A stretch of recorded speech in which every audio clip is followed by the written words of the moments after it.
It was a beautiful sunset. The sun shone on the horizon and turned the sky and clouds into an incredible kaleidoscope of orange and purple hues. Temperatures were warm, about what you'd expect to find in Southern California.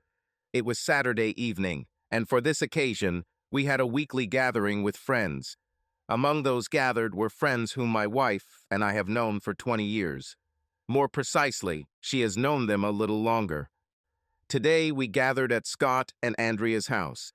Scott owned several fast food franchises, which was ironic since he never touched the food himself. He was something of a health nut. He got involved in this industry as an investment opportunity, and it turned out to be very successful. He spent most of his time doing surprise checks, looking for other business opportunities, and managing his investment account. Andrea worked as a receptionist at a local primary school, although mostly just to have something to do. They had 2 children, Holly, who was 15, and Matthew, who was 13. Bill was the vice president of a local sporting goods supply company. He played college baseball and had every chance of becoming a professional until an accident injured his knee and ended his career.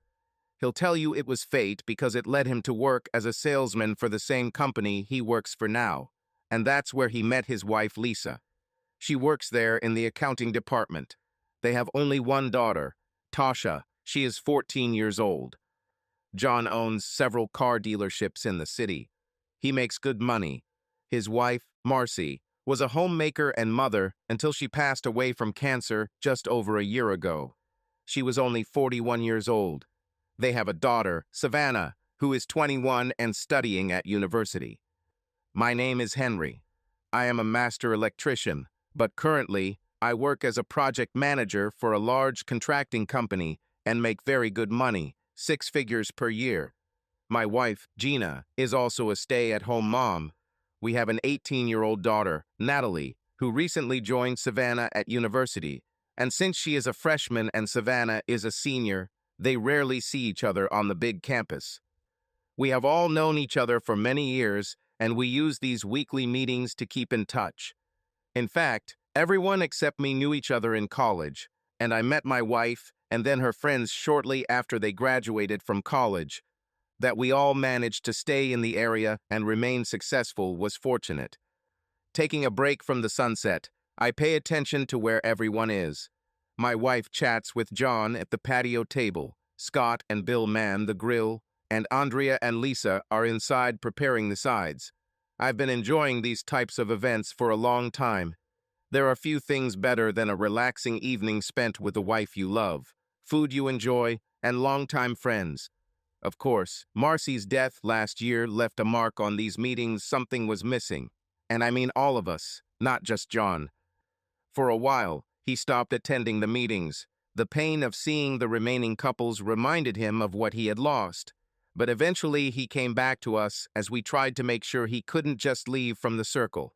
The guys were constantly trying to get him to join us fishing, golfing, or whatever, and the ladies were always getting him to go out and do the shopping and cooking for him. Otherwise, he would probably just be eating, coincidentally, fast food from one of Scott's places. John and Gina were talking quietly, occasionally glancing in my direction.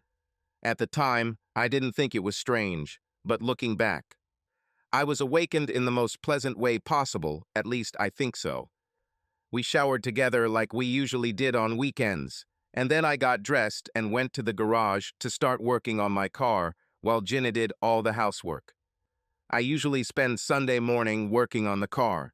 My current project is a 1965 Chevy Malibu SS Coupe. I bought it 2 years ago after it was found in a barn that was falling apart. It was in a terrible state, but I almost got it in order. I like the original look better. I know a guy who is into Mustangs, but he tends to focus on the newer models and put all sorts of aftermarket parts on them. Huge brakes and spoilers, superchargers, etc. To such an extent to the point that it's hardly a Mustang. Sure, they look good, but it looks more like a Franken Mustang or something. I sometimes see it at car shows. He has disdain for GM products, but we can both appreciate the work the other does. Honey, before you go to the garage, I'd like to talk about something. I simply shrugged my shoulders in agreement, and we sat down at the kitchen table. Communication was one of our strengths, and such conversations were common. I did not think about that, but this conversation could radically change the course of my life. Well, how are things with the car? Everything goes well. I finally got it working. There are a few interior pieces that I'm still trying to find, but I have enough stuff I can put out to keep me occupied for most of the morning. What do you have planned for today? Oh, the usual, a load of laundry, a little weeding in the garden, and maybe a little dusting. Now that Natalie has left home, there is not much to do. So, what do we need to talk about? Well, as you've probably noticed, John has begun to come out of his shell over the last few months. The ladies and I tried very hard to get him to think about dating again. He's still young, and we think Marcy would want him to be happy. I agree, I admitted. As much as she and Marcy love each other, I can't imagine that she would want him to be alone for the rest of his life. Exactly. And last night, he finally said he was ready to get back into a relationship. Good for him. It will do him good to get back on the horse. Does he have any prospects? Here Gina hesitated a little, and I will soon find out why. Well, in fact, there is one particular woman who interests him very much. He has known her for some time and has very strong feelings for her. Is this one of our friends? The thing is, honey, well, it's me. What do you mean, it's you? John wants to be with you. Yes, he told me last night. Not fully understanding the seriousness of what she was saying, my first reaction was mild. Well, I can understand that. You are a beautiful, smart, sexy woman. It's a shame you're unavailable. At this point, her eyes no longer met mine, and I became acutely aware that she did not agree with my statement about her availability. Suddenly, it dawned on me. Ah, got it. The point of this conversation is to let me know that you are, in fact, making yourself available to him. You want a divorce? She looked up at me, for some reason shocked by this assumption. No, Henry, I don't want a divorce. I want to be married to you for the rest of my life. Then what's going on? Gina, you're clearly trying to tell me something I don't want to hear, and it clearly has something to do with you making yourself available to John. Just tell me what you mean, please? Henry, please calm down. Let me break it down for you, okay? I sat back in my chair and wondered what was going to happen. I had already decided that our morning romp was intended to soften me for what was about to happen. Henry, as you know, all of us, with the exception of you, met in college. It started with 4 of us girls. Andrea first met Scott at a party during her sophomore year, and then she introduced Bill to her roommate. It was Lisa, of course. In between, I met John during one of my English classes. He was a good writer, and I was struggling, so he tutored me and helped me improve my grade. What you didn't know is that we started dating. So you dated John before Marcy. Why was I never told about this? I'll get to that, I promise. So, like I said, John and I started dating, and we were very much in love. We even talked about marriage. But one evening we were together, and I think we drank too much. As a result, John and Marcy slept together. I was, of course, furious when I found out about this, but they apologized and seemed very sincere. It was just a mistake, they said, and it would never happen again. I took a risk and decided to forgive them, and everything was fine. Until Marcy found herself pregnant with Savannah. I watched Gina's eyes moisten as she told the story. On the one hand, I felt sorry for her, but on the other hand, I was furious that these details were hidden from me. She continued, after much mental anguish and conversations with his parents and pastor, John decided to do the honorable thing and asked Marcy to marry him, and she agreed. Of course, I was devastated, but I understood. This rocked our relationship, but we somehow managed to remain friends, although at first we were a little distant from each other. Everything went as usual. We graduated from college, and then I met you. You and I fell in love, and over time, John and Marcy fell in love with each other too. As a group, We decided to hide my relationship with John from you, fearing that it would ruin your friendship with him. We all expected that we would all be happily married into old age and probably die one after the other. Naive, of course, but that's exactly how we felt. So if Marcy hadn't gotten sick, all this would have remained hidden in the deep, dark corners of your minds, and the brat Henry would have remained in the dark. Henry, don't talk about yourself like that. You're not a brat. Everything was as it was, and it was all over. He was happy with Marcy, and I was happy with you. So you're not happy with me anymore, huh? Not at all, honey. Now I'm happier with you than ever before. I love you, and I hope our morning today showed that to you. So this was part of some plan to prepare me for what you want to tell me? Very nice. No, dear. This was to let you know that I love you. That's all. Okay, so you and John loved each other and then married other people. What does this have to do with today, and, more importantly, with you and me? If you don't want a divorce, then what are we talking about? Gina stood up from the table and walked over to the kitchen window, looking out over the yard we had carefully maintained since we moved into this house 10 years ago. I couldn't understand where this would lead. Was she going to ask permission to have an affair? And if not, then what? Gina, waiting won't make it any easier. Could you just tell me what you're talking about? Okay, Henry. I was wondering how you would feel about, well, sharing me with him. I became furious. I stood up so quickly that the chair I was sitting on not only fell back, but also rolled across the floor and crashed into the closet. Gina flinched in surprise. Share you with him. So this means that you are having an affair with him. No, Henry. Well, not really, no. Please calm down so I can explain everything. You're scaring me. You know what, Gina? I can't calm down now. I'm going to go away for a while to calm down, and maybe we can continue this later. But now, I need to get away from you. I took the keys and went to the garage. The Malibu was jacked up, so I was in my pickup truck. I turned on the radio and, burning rubber, rushed away from the house. I still didn't know what exactly she was offering. She said that this is not a divorce, not an affair, but it implies living together with him. I knew that when it came to my wife, I couldn't divide her. She was either completely mine or not mine at all. I guess we'll soon know which direction to go. I drove past John's apartment building and saw his Mercedes parked right in front of the house. He moved into this apartment shortly after Marcy died. The house they shared had too many memories of her, and it had been too empty since Marcy left and Savannah went off to college. I probably would have done the same. The anger I felt towards Gina for even thinking and suggesting it was replaced by anger at John for his part in this. But then I realized that I don't know all this. Perhaps it was Gina's idea and she was trying to get my consent before telling him. I needed more answers. Gina, things didn't go the way I hoped. I thought it was unrealistic to think that Henry would be willing to let me spend time with John, and I was right. In the morning, I woke him up in a special way so he knew I loved him no matter what, and we had a great time. But I was torn. I loved John first, even before I met Henry, and those feelings continued unabated.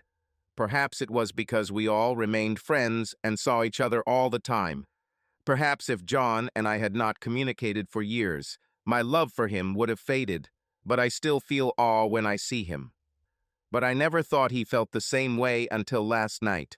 Andrea, Lisa, and I encouraged him to start dating again. He was still young, only 42 years old, and we knew that he did not want to spend the rest of his life alone. We gave him what we thought was a reasonable amount of time to grieve Marcy's death, and then we started asking him to start dating. We didn't think he would find someone to marry right away. We just thought he needed to get back on track with his life. He resisted the idea, not because he wasn't ready to date, but because he simply couldn't imagine finding someone else to love as much as Marcy did. We constantly encouraged him and told him that he didn't have to love her that much, he just had to love her and let her love him. But last night at a barbecue, he took it out on me. When he said that he couldn't imagine finding anyone else to love so much, he meant that there was already one woman whom he loved so much, but he didn't believe there could be a third. That other woman, of course, was me. He admitted that he had always loved me, and said that even more than Marcy. He still thought he had done the right thing by marrying her, but he died a little every time he saw Henry and me together. "It's been a long 20 years," he said. Without even thinking about it, I admitted my feelings for him and that I had never stopped loving him. But I told him that I loved Henry too and didn't want to hurt him. I thought that John was inviting me to have some kind of affair, but I wouldn't do it. But this was not what he wanted. He asked if I was truly happily married, and I said yes. He told me again how much he loved me and how he wanted us to be together forever. He wanted me to divorce Henry and marry him so we could be together for the rest of our lives. I told him that I couldn't do this, but for some reason the thought of living together arose in my head. I've heard stories about people living double lives. They have families in 2 different cities, and they tell each family that they have to travel a lot for work, when in fact they travel back and forth between families. But the fact is that no matter what family they are in, they give themselves completely. They love their wife or husband, play with children if they have them, and take an active part in their lives, making sincere love with them. They just love both women or men and do not want to live without them. For me, this doesn't quite fit. I don't work, so I can't justify leaving, even for a couple of days. The only thing that would work would be to be completely honest. I suggested the idea to John, and although he wasn't crazy about the part-time idea, he understood that I was trying to make it work and that he would welcome any time with me that I was willing to give him. But he told me he didn't think Henry would agree to it. I realized that he was probably right. After all, a man will have to voluntarily share his wife with another man. Oh, I knew about those patients who are addicted to this, but I considered them more animals than people. One thing that separates humans from beasts is the level of emotion and devotion what man would willingly give the woman he supposedly loves to someone else. This meant that I might have to make a choice. Would I be able to leave Henry, the man I loved for 20 years and who knew me, my desires, aspirations, and dreams better than anyone else, to be with someone who, despite all the years I knew him and loved, was unknown in terms of relationships? But the thing is, there was always some part of me that was missing. When John and I were together, we just fit together. We talked about hopes, dreams, and our life together. Then I looked forward to this time coming. But all this was lost the moment Marcy became pregnant.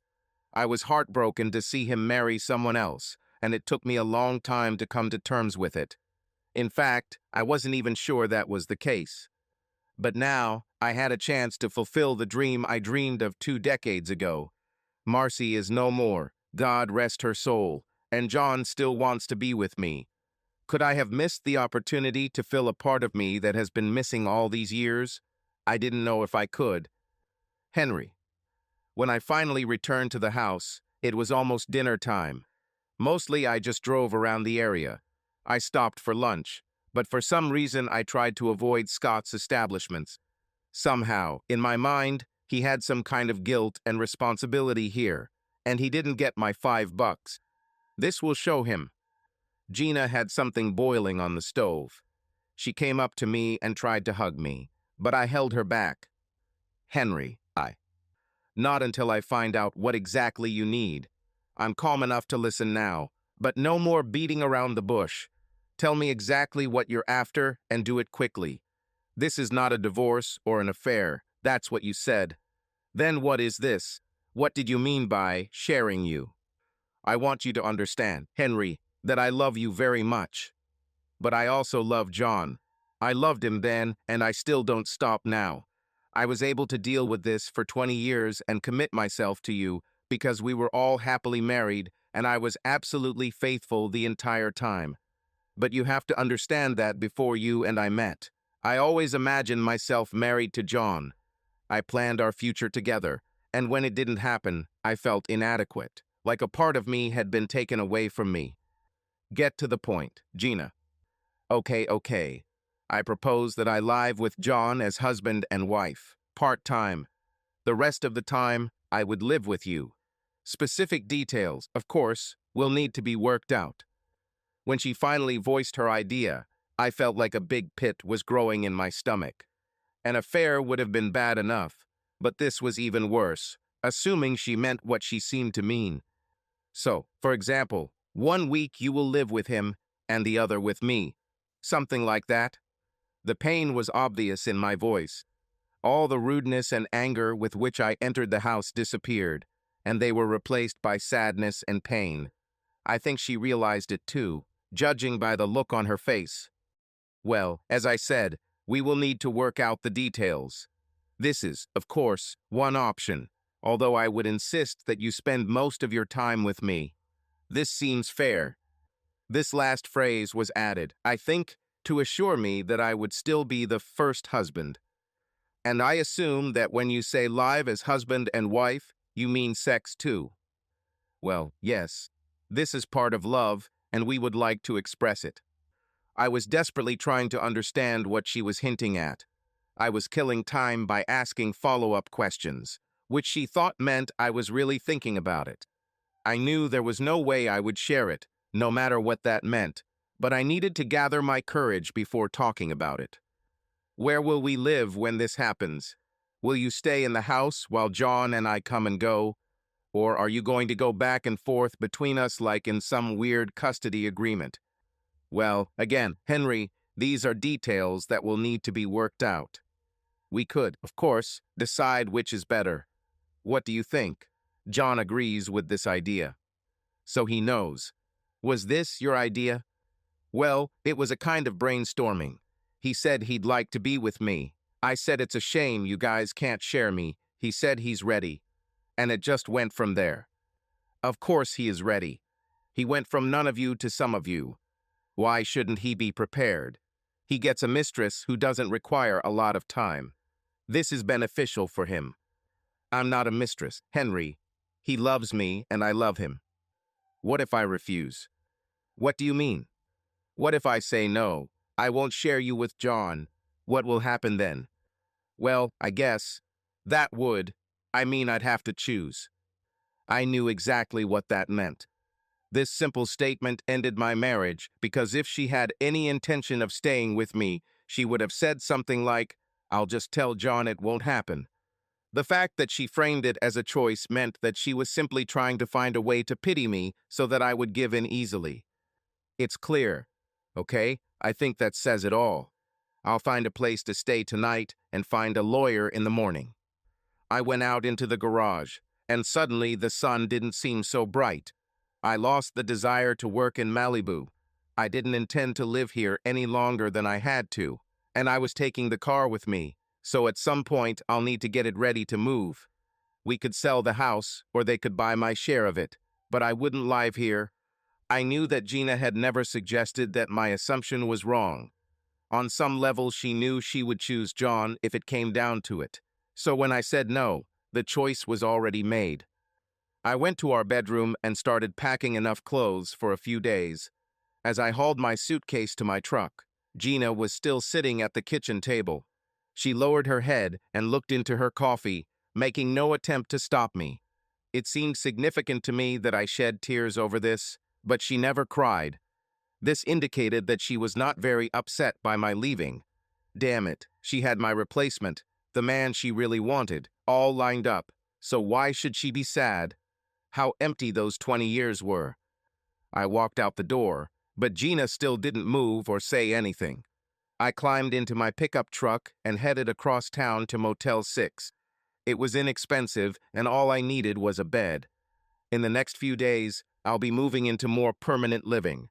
I drove past John's house again without thinking about it, although this time my feelings were completely different than the first time, because now I knew that he was aware of what was happening. There were still no suspects as to who may have thrown that rather large rock at his windshield late that evening. John. When I found my broken windshield, I immediately knew who did it, but I kept it a secret. Even if I could prove it, which ultimately I couldn't, I would never turn Henry in, especially given the circumstances. I know that Gina planned to talk to him about our conversation, so his reaction was not only understandable, but also expected. I didn't feel comfortable, really, but I loved Gina for many years, longer than I loved Marcy. Perhaps I loved her even more than Marcy, and I loved Marcy very much. When the ladies started talking to me about returning to the circle of acquaintances, even just diving headfirst, I didn't want to. I was beginning to emerge from the period of mourning for Marcy, but the thought of another woman was difficult to wrap my head around. I truly loved two women in my life and couldn't imagine there would be another to fill their place. Since Gina and I were still friends and saw each other regularly, I just knew that whoever I was with would be constantly competing just by being around Gina, and Gina would win every time. In fact, I confessed my constant love for Gina to her alone. I did not include Andrea or Lisa in this conversation for what I thought were obvious reasons. I was very surprised when she told me that she still loved me. I'm ashamed to admit that when I heard this, my thoughts about caring for my friend's feelings took a back seat to my hopes that maybe Gina could finally be mine. I didn't want to hurt Henry, but to be with. I wanted Gina even more. I asked if she was truly happily married, and she said yes. I expressed my wish that she would leave Henry and be with me. I'm sure part of her wanted it, but she loved him and was devoted to him. It was actually her idea, which I think she said half-jokingly, that it was a pity that Henry and I couldn't share it, like those people who live two lives in two different cities with two different families. I think I surprised her when I said I didn't mind. After all, having her a couple of days a week was better than nothing. This got her thinking that maybe it would work, if only she could explain it correctly. I told her that Henry would never agree to share something that was exclusively his, and that even mentioning it would have consequences. But she hoped Henry would agree, especially if the choice was between that and losing her completely. The implication was obviously that she had me as a backup plan, and I was surprisingly okay with that. I was going to get it, at least partially, anyway, and if Henry reacted the way I probably would have reacted in his place, then I was probably going to get all of it.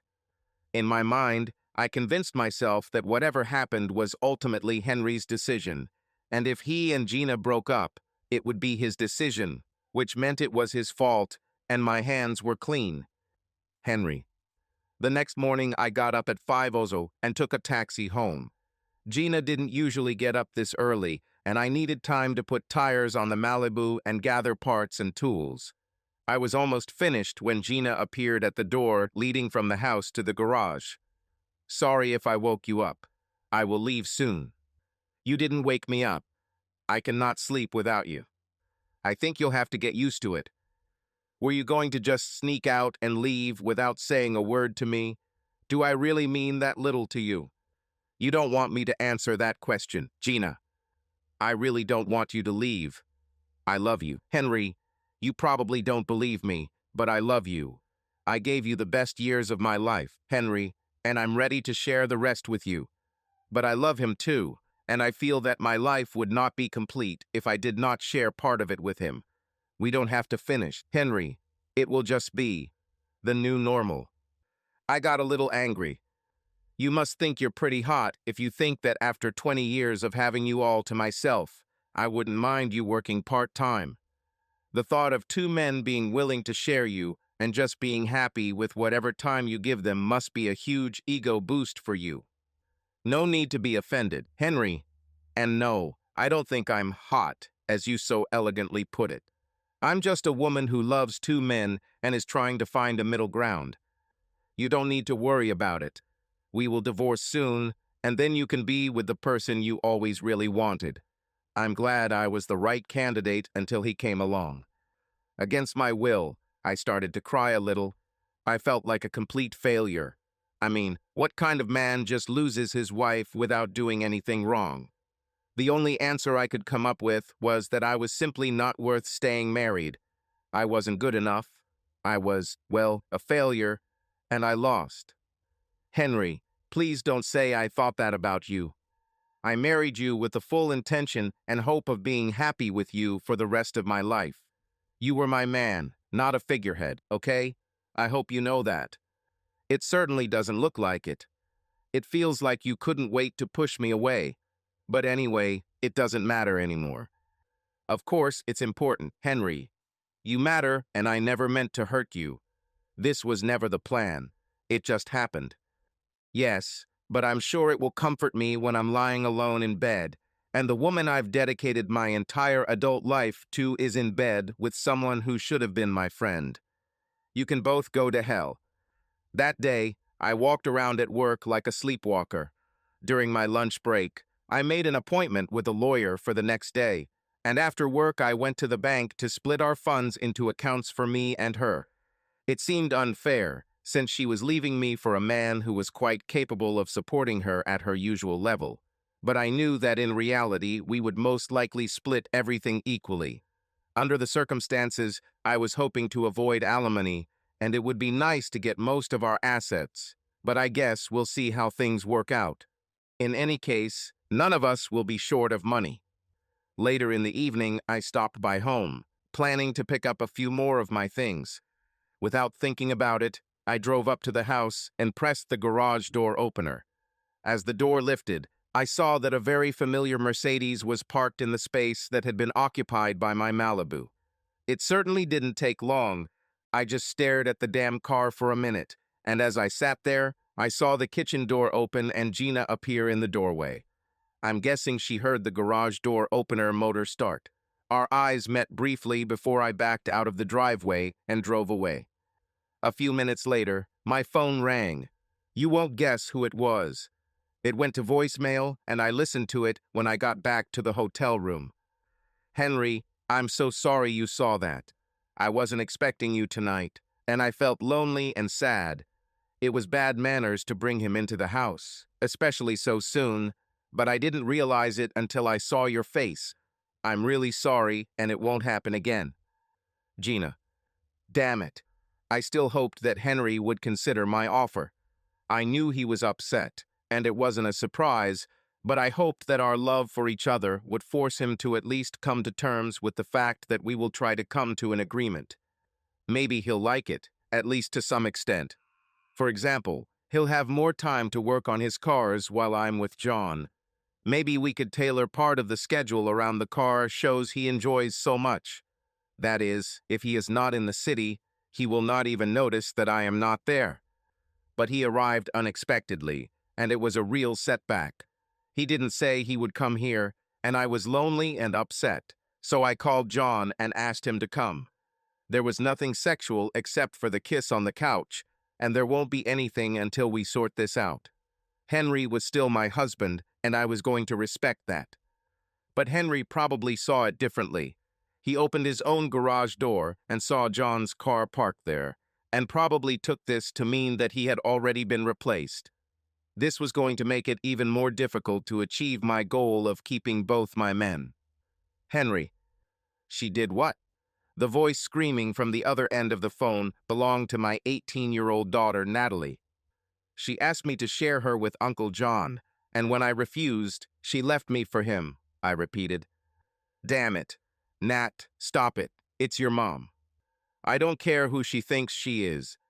My mom wouldn't do anything like that, not to the man who loved her for over 20 years. How dare she do this? Listen, honey, I know you're angry at her, and you have a right to be. But just remember that she is the same person who took care of you all these years. She loves you, but she clearly felt like she had to do this. Nonsense. Stop defending her, Dad. She loved you and was happy. What the hell else does she need? How the hell could she do this to you, to us? God, how I hate her now. I know, dear. I feel the same way, but honestly, why would I want to be with someone who would rather be with someone else? You're right about that, but it's like she lied for 20 years and wasted your life. I thought so too at first, honey, but I got you out of that deal, so it was worth it. I know, but still. And you know, part of me was always outside of them because I didn't go to college with them. It's not much, but when they talked about those days, I couldn't join them. I'm not happy about it, but I'll just have to do my best. I know it will happen, Daddy. Let me know if you need anything, and me and my friends are always willing to take you out to dinner to make you feel better." We laughed, and I felt better. At least I wasn't the only one who thought it was wrong.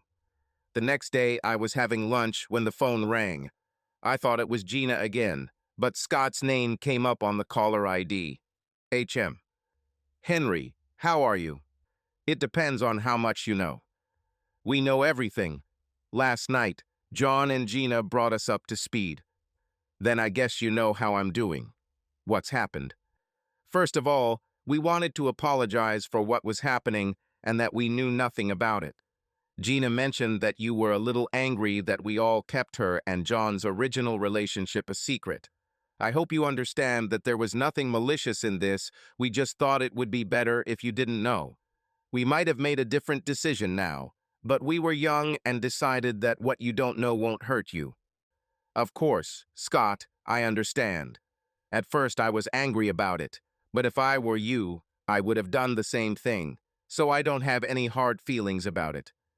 Andrea, Bill, and Lisa will be glad to hear this. The other thing is, well, we know you and Gina were supposed to host this week, but we thought it would be awkward, so we'll move it to Bill and Lisa week. This is wonderful. I won't go either way, so it doesn't matter to me where you spend it. I thought it might be too soon, but I don't want you to think you're not welcome. Just let us know when you're ready.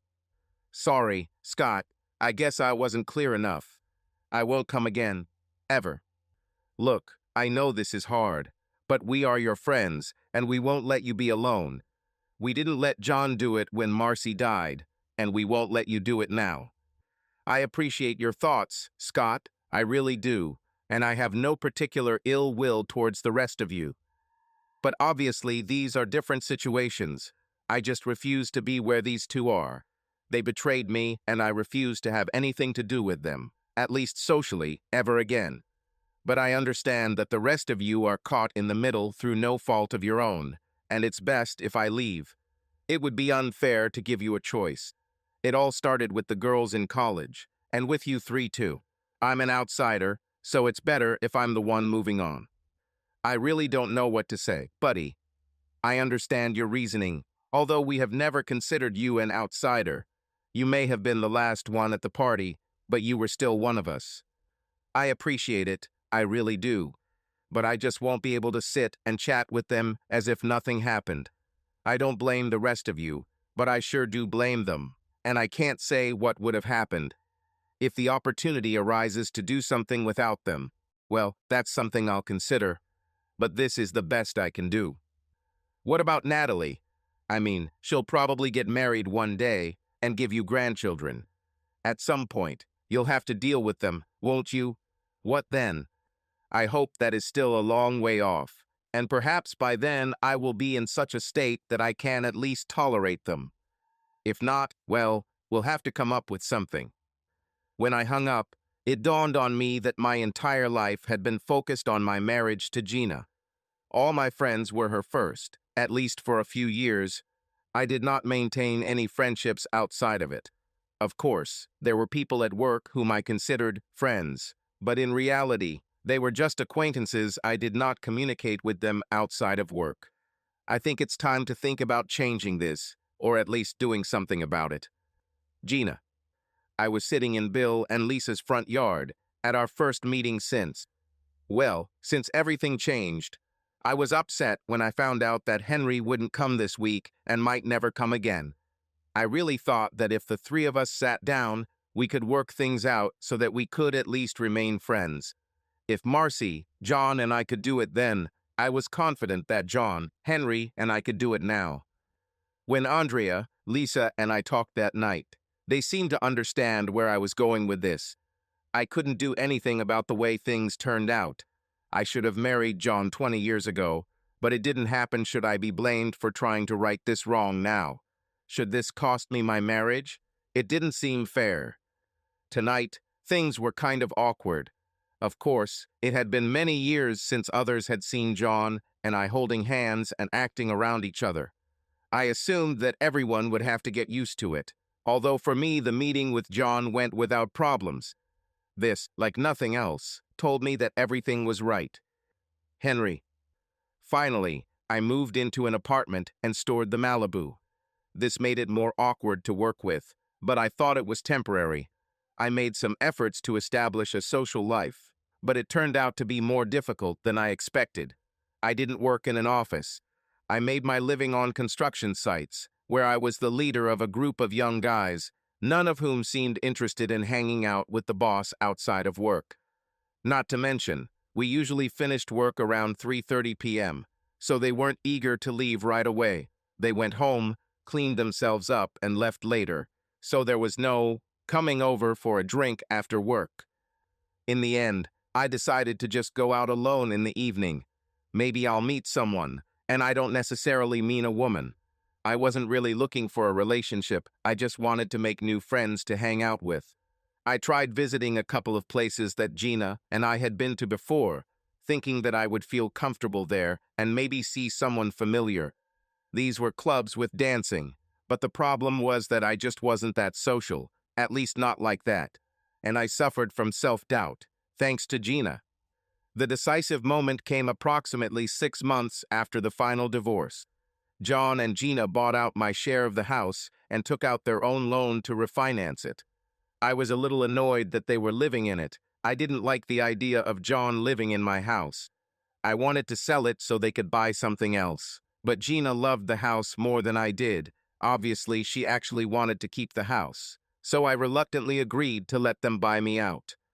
I was at one of our old places and had a good time.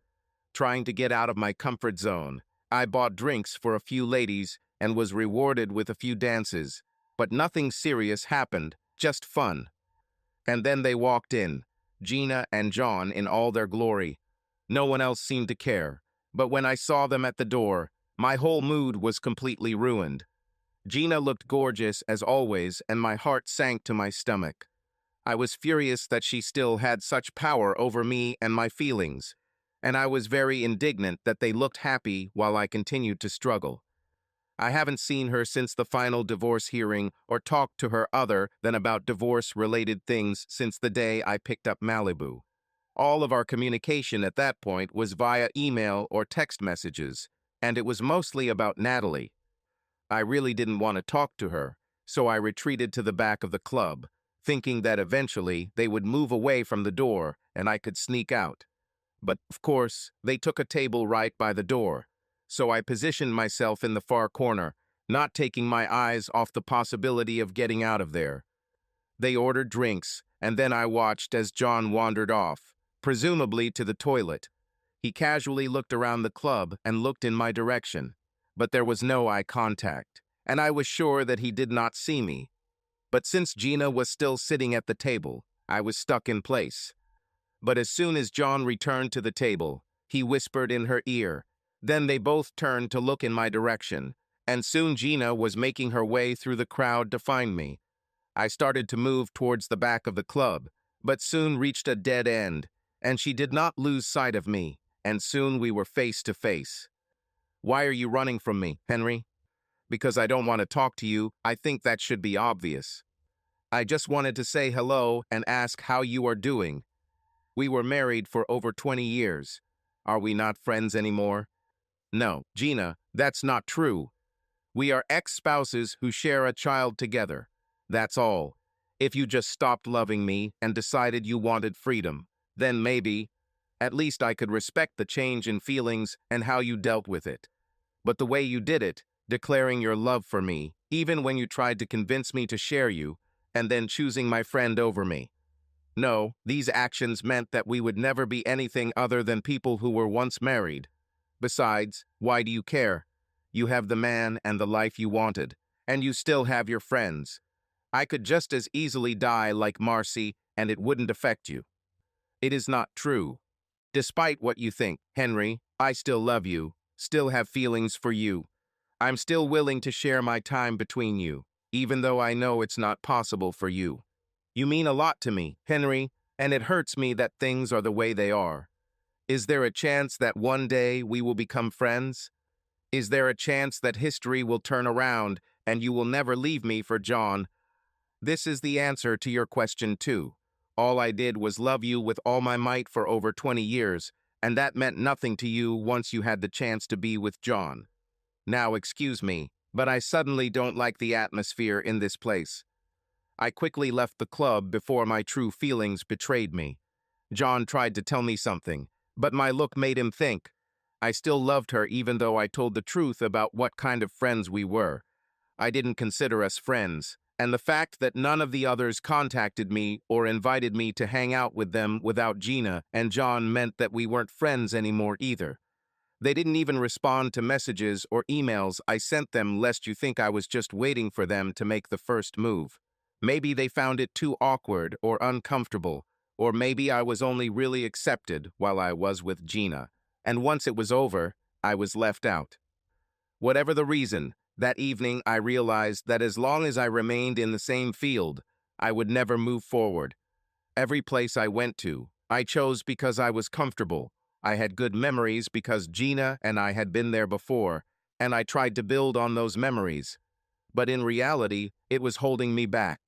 It's time to completely cut ties and start a new life on your own. Nothing as drastic as moving to another state or anything after all. Natalie was still nearby at university, and I wanted to be close to her. But I could deal with that and still be in a completely different place. Parts of the city than Gina and John. Gina. I was very hurt after talking with Henry.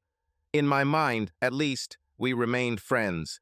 When we saw him at the club, I just went up to say hello and ask how he was doing. That was all. But he saw me coming and suddenly turned around and tried to run away from me.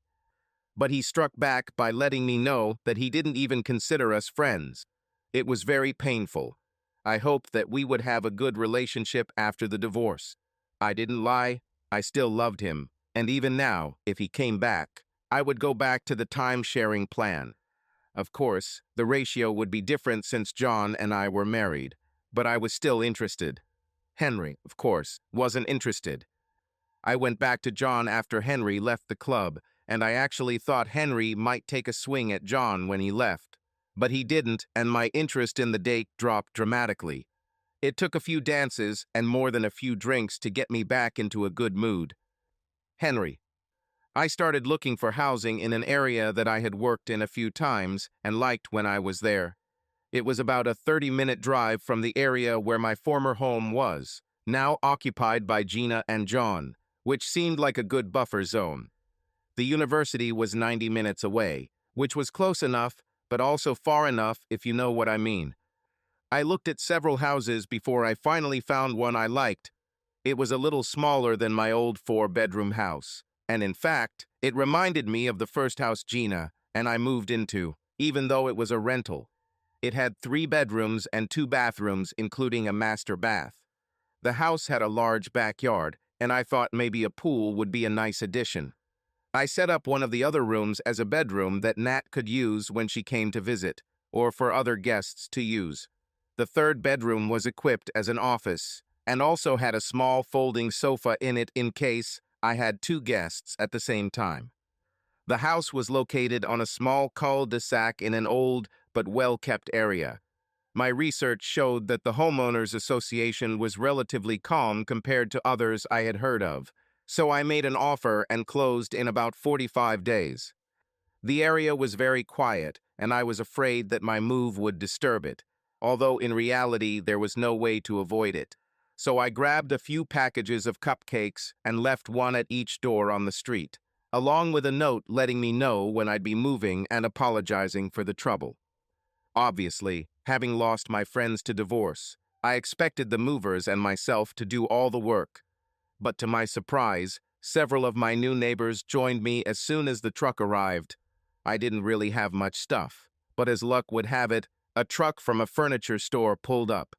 I got a ton of pizza delivered, and by the end of the day, not only was the truck emptied, but the boxes were unpacked and everything was put away. I decided that I would like it here. That evening, I played poker with my neighbors for the first time. Everyone else on this street had lived here for at least a few years. They were all good friends and played almost every week. In fact, the only reason my house was on the market was because Travis and Rachel, the couple I bought the house from, were getting a divorce due to Travis' infidelity. The guys say they didn't know anything about it and would have told Rachel if they had known. It was an old cliché. He had a relationship with his secretary and decided to leave his wife for her when she became pregnant with his child. Rachel returned home to Georgia and Travis moved to another part of town after everyone started looking down on him. Usually the games were on Wednesday nights, but today they had an impromptu game in honor of the new guy. The guys played cards and the wives did whatever they wanted. They had a rotating schedule. One week they might play Scrabble, the next they'd have a book club, things like that. Part of me was upset that I didn't have a wife who could contribute to the female side of life, but obviously it couldn't be helped. So what do you do, Henry? Asked Rick, a short but powerfully built guy. I swear he had muscles. Well, I currently work as a project manager for an electrical contractor, but I am also a licensed electrician, plumber, and general contractor. Ed Clinics. Hey, we can definitely use a person like that here. The rest of the guys nodded in agreement. In what sense? I asked. We have, well, I guess you could call it a barter system on the street, Bart explained. Ed is a financial planner, so he manages our investment accounts. I work as a regional manager for H&R Block, so I do tax returns. Rick owns a couple of gyms and is a personal trainer, so he gives us free memberships and helps us stay in shape. And Rob is the general manager at the arena, so he gets us tickets to shows and sporting events whenever he can. Each of us provides our labor free of charge, while the recipient is responsible only for actual expenses, filing fees, surcharges, and the like. If you want to get involved, I think you could do some minor home repairs for us. We're not talking about rebuilding or anything like that, but a leaky faucet or a bad switch, things like that. Interested? Absolutely, I replied. What about the other two houses on this street? The house on the other corner is Monroe's house, Ed said. They are an elderly couple. He's a retired military man, but he has pretty bad arthritis. In fact, they probably need your help the most. We include them in our group, but mostly because of Miss Ruth's cooking and baking rather than anything else. They usually host a neighborhood dinner about once a month. Eventually, you'll probably meet their daughter, the Ice Queen. Ice Queen, what does it mean? You'll see. Trust me. Other people are walkers. Rob finally joined. They've been living there for about 5 years and don't communicate much, at least with us. You can wave to them as they drive by, but that's it. Plus, they are older. We played a few games of cards, and then I asked my next question. So, is there anything I need to know about any of you guys? For example, Bart asked. Oh, the usual stuff. Are any of you Satanists, or believe in human sacrifice, or have a particular dislike for top 40 music, and everything like that? It's not that weird, Rick said. But if we remember anything, we'll let you know during our monthly meeting. This caused a response from one of the wives in the other room, although I didn't know which one. Ha, just wish it. It was a really fun night, and I believed I had found the friends I was looking for. Natalie. I was still angry at Mom, but I was glad that Dad had moved on with his life. I really think he might have thought about Mom's agreement for about 2 nanoseconds. I talked to my dad at least once a week, and usually more often. We had always been very close, and this seemed to bring us even closer. I planned to visit his new place, but first I wanted to give him a chance to get comfortable. I also met a guy named Michael, so I spent a lot of time with him too. My mom often tried to call me, but I usually didn't want to talk to her, so I left a message on voicemail. And when I did pick up, it usually escalated into yelling and name-calling, which made me less likely to pick up the next time she called. Basically, she wanted my blessing or something for what she did, and to acknowledge her marriage to her ex-Uncle John. I told her right away that this wouldn't happen. Maybe someday, but as far as I understand, he doesn't exist, and if she wants to spend time with me, then only without him. She was my mother, and I was willing to give her time, but I was not obligated to him. If he had kept his mouth shut, my parents would still be married. Henry. Over the next week, I worked tirelessly during the day and settled into the house in the evening. I ended up rearranging a few things around the kitchen to make things go more smoothly. But other than that, the initial unpacking was done very well. The following Saturday morning, I walked 2 doors down to introduce myself to Monroe. I knocked softly on the door, and soon the door opened, and people I thought were Mr. and Mrs. Monroe both opened the door. "Yes," said the woman. "Good morning. My name is Henry Weston.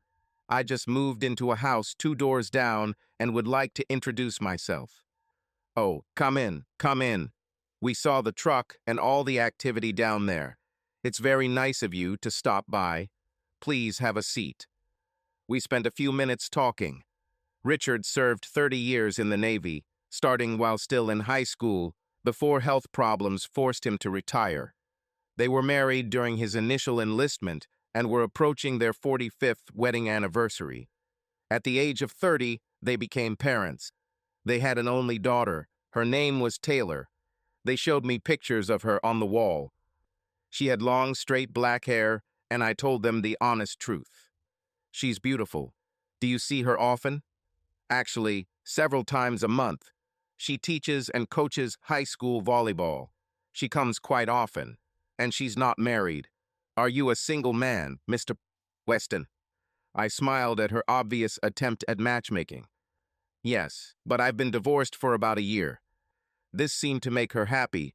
I ended up offering my services on a barter basis, for lack of a better term, and they showed me a few things around the house that were in disrepair. Indeed, the faucet was leaking in the bathroom, and there were several chips on the walls. The inside of the house was nothing major, but the outside had a few problems. Siding had fallen off, bricks were broken, and a few other things were the usual signs of years of neglect. Again, nothing I can't handle, but it will take a while.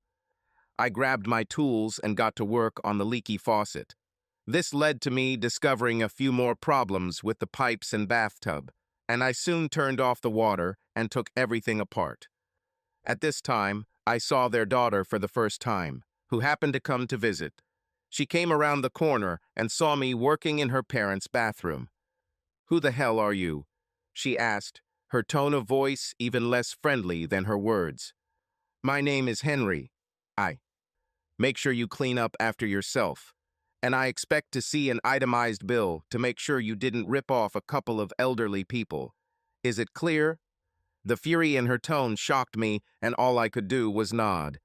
When she left, I went back to work an ice queen indeed. But despite this, I still appreciated it visually. The photographs didn't lie. She was very beautiful.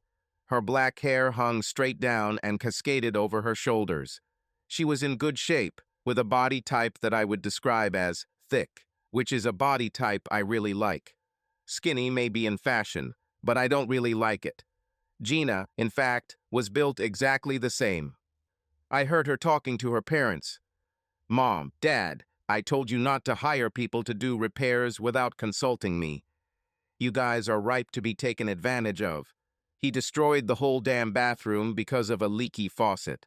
Did he even tell you what he was doing?" "It's all right, dear," said Miss Ruth. "We didn't hire him. He is our new neighbor. He moved into an old house Sonoff. He only takes money for materials." "Oh, like he can't overprice them." "Don't pay him until I've had a chance to inspect everything. He will probably break something on purpose so that he can deceive you again later." At this moment, they moved away. I went back to work, and about an hour later, Miss Ruth came in to see me. "I am very sorry for the way Taylor behaved." "It's okay, ma'am. She was just looking out for you. Still, it was wrong to talk to you like that. She really is a very sweet girl, but I'm afraid she became like this after her own divorce 3 years ago." "What's happened?" "You know, I don't know for sure, except that he cheated on her. She never told us the whole story. I think she finds it shameful. But she divorced him, not the other way around. By the way, dinner is at 18 Do you think you will be able to finish by this time?" "Absolutely. Will your daughter be there?" "To be honest, I had already suffered enough from the Ice Queen and was already trying to come up with reasons to skip dinner if she stayed. But Miss Ruth realized that I hoped she would. Unfortunately, she had to leave. Maybe next time. Taylor. Men suck. That's all. They were liars, cheaters, and deceivers. My ex-husband, Jimmy, somehow managed to be all three at the same time. I met him during my senior year at the University of Florida. I was there on a volleyball scholarship and getting a degree in education as well as a coaching certificate. We got along very well, and I thought we would get married soon after graduating from university. But in fact, 3 years passed. Jimmy insisted that he was simply not mature enough. But at the same time, he said that he loved me and was devoted only to me, and I believed him. Shortly after leaving school, Jimmy got a good-paying job working for a local woman named Margaret Healy. She was a widow and almost 60 years old. After the death of her late husband, she took over part of his business. Jimmy worked directly for her and, according to him, studied all the intricacies and nuances of the business in order to one day lead it. It led to long hours and late nights, but I believed he was working for our future. I met her several times, and she called him the son she never had. Meanwhile, I was teaching and coaching nearby and also living my dream. We even talked about starting a family. We had, as it seemed to me, an ideal life. I was wrong. One weekend, my team was supposed to take part in a tournament in Orlando. We left on Friday evening and were due back on Sunday evening. We left as scheduled and played our matches on Saturday, but stormy weather began to move in from the Atlantic and the Sunday matches had to be canceled. Since the area was evacuated, we loaded onto a bus as a precaution and headed back to Tampa. I tried calling Jimmy, but I only got a voicemail, so I guess he didn't hear about my arrival. I arrived right in the middle of an affair that my husband was having with his boss, her daughter, and his secretary. I was completely terrified. I was smart enough to take a few pictures with my phone, after which I immediately began divorce proceedings. It turned out that Jimmy was cheating with Margaret and her daughter Miranda since he got the job, and the baby Miranda gave birth to 2 years ago was also Jimmy's. And this was no accident. They asked him to father a child for her, and he willingly did so. Not only that, but almost all of our male friends knew what Jimmy was doing and covered for him. In fact, all this has destroyed more than one marriage. Jimmy promised his friends lucrative jobs in exchange for their silence, but he wasn't even allowed to offer them, and now their wives have decided they can't trust them. I was ready to sue everyone, but Mrs. Healy offered me a very generous cash payment so that I would not go to court or talk about it publicly. She also paid for my divorce and my move back to California, and gave me money to live until I could find a job here. As far as I understand, not much has changed except that Jimmy married Miranda. So he got rich and got involved with people as depraved as he was, and I got a one-way ticket out of town and serious trust and anger management issues.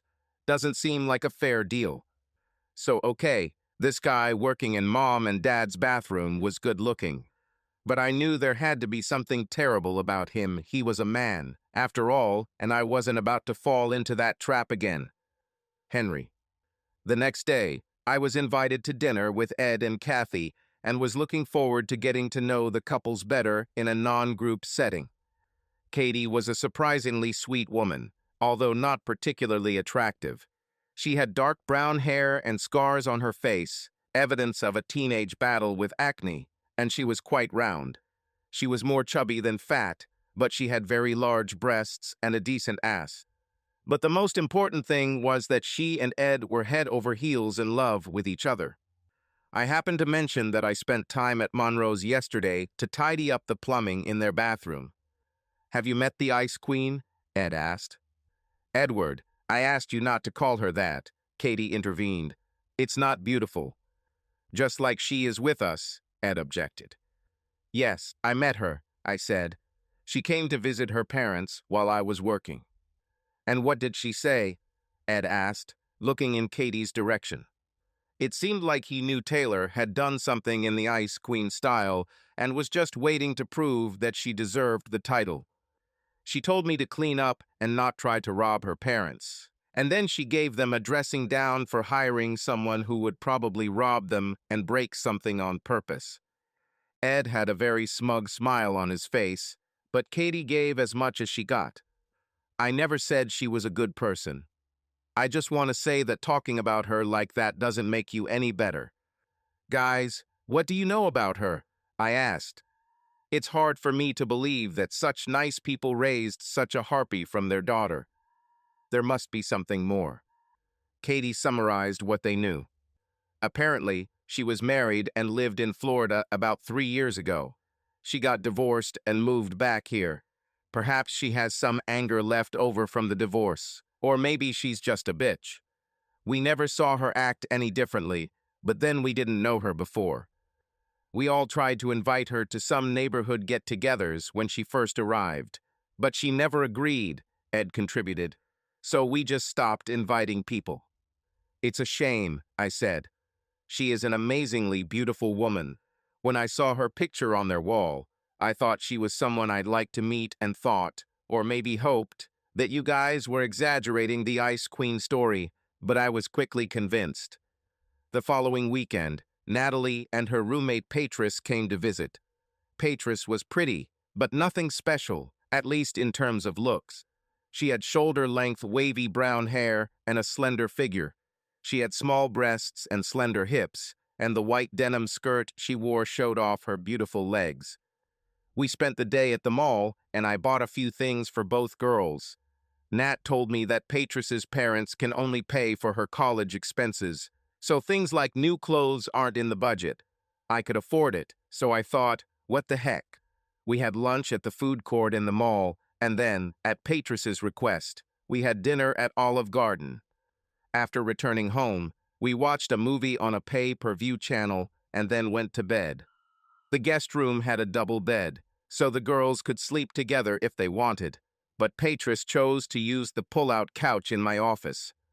On Sunday, I invited girls for brunch, and we spent the rest of the day just talking. Natalie, as she often did, took the opportunity to again encourage me to start dating, even mentioning that there were several graduate students and even a few professors at the university who were single and would make a good match. I expressed my gratitude for her concern, but declined her proposal for matchmaking. The following week, during a poker game, I learned that Natalie and Patris's visit had not gone unnoticed. So, Henry, Bart said, you had a couple of hot young chicks at your house over the weekend. Enjoying your single life, right? Bart, I smiled. I'd appreciate it if you don't call my daughter a chick, at least not to her face. And the other girl was her college roommate. Bart blushed slightly and stammered an apology, but I assured him that nothing bad had happened. 2 weeks later, we gathered for the monthly neighborhood dinner at Monroe's house. Miss Ruth knew how to set the table, and everything was very tasty. It is not surprising that all the neighbors were happy about their participation in the barter exchange. Miss Ruth tried to keep the couple separate when hosting get-togethers, always trying to have them on a boy-girl basis, and generally mixing them up from month to month. It was her way of breaking down any barriers that might exist and putting everyone on the street on an equal footing. Mr. Monroe sat at the head of the table, and Miss Ruth at the end.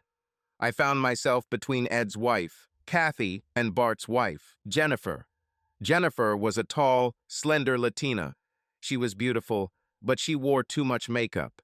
I think she would have been beautiful anyway, but I never saw her without the excessive makeup she seemed to favor. But she was perfect in the main thing. She loved Bart with everything she had. In fact, it was obvious that all the couples on this street were completely devoted to each other. This got me thinking about how the former owners of my house ended up here. Part of me was disappointed that Taylor wasn't there. On the one hand, I knew that neither couple cared about her very much, but I also doubted that they had a chance to get to know her better. They only knew the bitch, who was still bitter about her divorce 3 years later. But for me, there was something about her that drew me to her, and I couldn't explain it. I just felt like there was something in her, someone special, if there was a way to get through all the anger and hatred. Taylor. I tried to avoid my mom's monthly meetings with couples in her area, and the last meeting last week was no exception. She took them all in as surrogate children and really enjoyed cooking for them, but I didn't like spending time there during those parties. Probably, there was nothing wrong with the people themselves. It was just hard for me to be around all these happy couples when my personal life was in complete crap. More often than not, when I looked at a man, especially a married one, I couldn't help but suspect that he was cheating. This was frustrating because I really wanted to meet someone, get married again, and hopefully have a couple of kids, and my window of viability in terms of children was closing. I tried to overcome this attitude, but I was so hurt by what Jimmy had done that it was very difficult to do. I had to admit that I felt some sympathy for Henry. We crossed paths a couple of times, and he seemed nice to me. According to Mom and Dad, he was perfect. But I also knew he was divorced, and I didn't know why, which probably meant he had cheated on his wife. And I wasn't about to go down that road again, as they say. Once he cheated, always will change. Last night, I stayed at my parents' house. We stayed up late watching movies and TV, so I just fell asleep in their guest bedroom. But when I got up this morning to go to work, my damn car wouldn't start. Mom, can I take your car today? My car won't start, and I'll be late for work. Of course, dear, we don't have any plans for today. Thank you. I'll come right after work and sort it out. Henry. The phone rang early in the morning, and I was surprised that it was Miss Ruth on the other end. Henry, I'm terribly sorry to bother you so early in the morning, but I wanted to catch you before you left for work. No problem, Miss Ruth. I have a day off today, and I already woke up. What can I do for you this morning? You know how to repair cars, don't you? Yes, a little, ma'am. More in restoration than repair, but I know something. Are you having problems with your car? Not mine, but Taylor's. Her car won't start. She borrowed mine to get to work, but I thought maybe you could figure it out. Do you have the keys to her car? Yes, we have spare ones. I'll go down and have a look now. Since I was free for the next few days until my next work project was up and running, it was the perfect time for the machine to break down. As I told Miss Ruth, I didn't know everything about auto repair, but it didn't take me long to determine that the problem was with the alternator. I really liked the idea of doing something nice for Taylor. I felt a strong connection with her. Of course, she was beautiful, but there was more to her than that. I felt a surge of energy whenever she was in the same room with me and wondered if she felt it too. I really wanted to ask her out, but she still seemed very withdrawn. But I was determined to break through her cold exterior, and this seemed like the perfect opportunity to do something new. I spent the next few hours getting the car fixed, including a trip to the dealership to get an alternator since the auto parts store didn't have one. I managed to fix the car about an hour before Taylor returned. Taylor. Mom, I'm back. Thank you for providing the car. I walked into the house and said hello to Mom and Dad, then started looking for the number of a towing service to take the car to a mechanic. Then I would have rented a car, but my mother stopped me. That's not necessary, darling. Your car has been repaired. Did my car magically get fixed while I was gone? Okay, Mom, I need to get this done before everything closes. No, dear, there was no magic.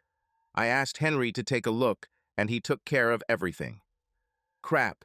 It was very sweet, especially when I was so surly with him. I went out to my car, and it started right up. I walked 2 houses down to his house and knocked on the door. When he opened it, he wasn't wearing a shirt, and it looked like he was working out. I had to admit he looked good. He was muscular, but not overly so. I felt something, okay? It was more than just something that I hadn't felt in a while, and I realized that I was starting to be drawn to him. Hello, Taylor. How are you today? How's your work? His tone surprised me, as if he was really happy to see me and was genuinely interested in how my day was going. This was in stark contrast to how I usually greeted him. Why was he so nice? Everything was fine, Henry. Thanks for asking. Mom said you fixed my car. I wanted to thank you for your help and find out how much I owe you. I was pleased to do this. It was my pleasure to help you, and you don't owe me anything. I would hate not to pay you. What was wrong with her? Just some loose wires. This happens sometimes, but now they are well and securely fastened. You shouldn't have any more problems. Well, thank you. I'm glad it was such a small thing and hope it wasn't too much of a problem. Once again, I am very grateful to you. My pleasure. I was very pleased. He seemed genuinely and heartily happy that he took care of my problem. It looked like he liked me, although I didn't give him any reason to. I was smiling and in a good mood as I walked back to Mom and Dad's house. Mom noticed my smile. You look cheerful, my dear. I didn't want to admit that my mood was at least partially okay, mostly due to the conversation with Henry and seeing him shirtless. Oh, just glad it was just a few loose wires and nothing serious. Is this what he told you? Yes, why? Honey, he spent the whole day replacing some parts in your engine. Your dad says it's a $400 repair. He only told you it was the wires because he didn't want you to pay him. I don't understand. He didn't say anything about any spare parts. Why didn't he let me pay him? Mom broke out into a huge smile and looked at me as if I were the stupidest person in the world. What do you think, honey? Suddenly, I smiled even wider. Gina. I got into a good rhythm of life with John. We got married shortly after my divorce from Henry was final, and I was happy. But the thing is, I wasn't happier, and that surprised me. As much as I loved John, I thought marrying him would be even more amazing than marrying Henry, but it wasn't. It wasn't worse, just different. We still had weekly barbecues with Scott, Andrea, Bill, and Lisa. Life basically continued the same, with the very notable exception of two things: our children. At least Natalie still talks to me sometimes, even if it's often accompanied by angry words and a raised voice. Savannah hasn't spoken to John since she found out, other than to tell him not to talk to her again. He periodically tries to contact her, but she still has not responded. I think none of us expected such consequences. I mean, Marcy had already moved on, so it wasn't like John left her for me, but Savannah is acting like he did. And since she doesn't talk to us, we don't know exactly what her problem is. But John and I did our best to focus on ourselves. The barbecues were the same, fun and stress-free. None of the other couples expressed any negative reaction to what we did. But the main thing is that we are happy together. And although I can't say I would have made the same choice if I knew then what I know now, I love him and we are making the best of the situation. Henry. It was Sunday and the ladies next door were having a bachelorette party, so the guys decided to do the same. We first went bowling, then had dinner, and then ended up at a club where a popular local band was performing. There was also a dance floor, but we weren't going to go there. The wives wouldn't be happy if one of the guys spread out the proverbial carpet with another woman, and I don't really like dancing. At least that's the way it's done these days. The evening went on, and the band was pretty good. I can't deny that we liked to look at some of the women on the dance floor, but that's where our misdeeds ended. Rick saw her first. Isn't that the ice queen in that booth over there? He pointed to a dark corner to the side of the stage. To my surprise, Taylor was sitting there, and alone. She looked so beautiful. I assumed that she had a date there and that he had gotten up to get them drinks, and I deflated a little, although I tried not to show it.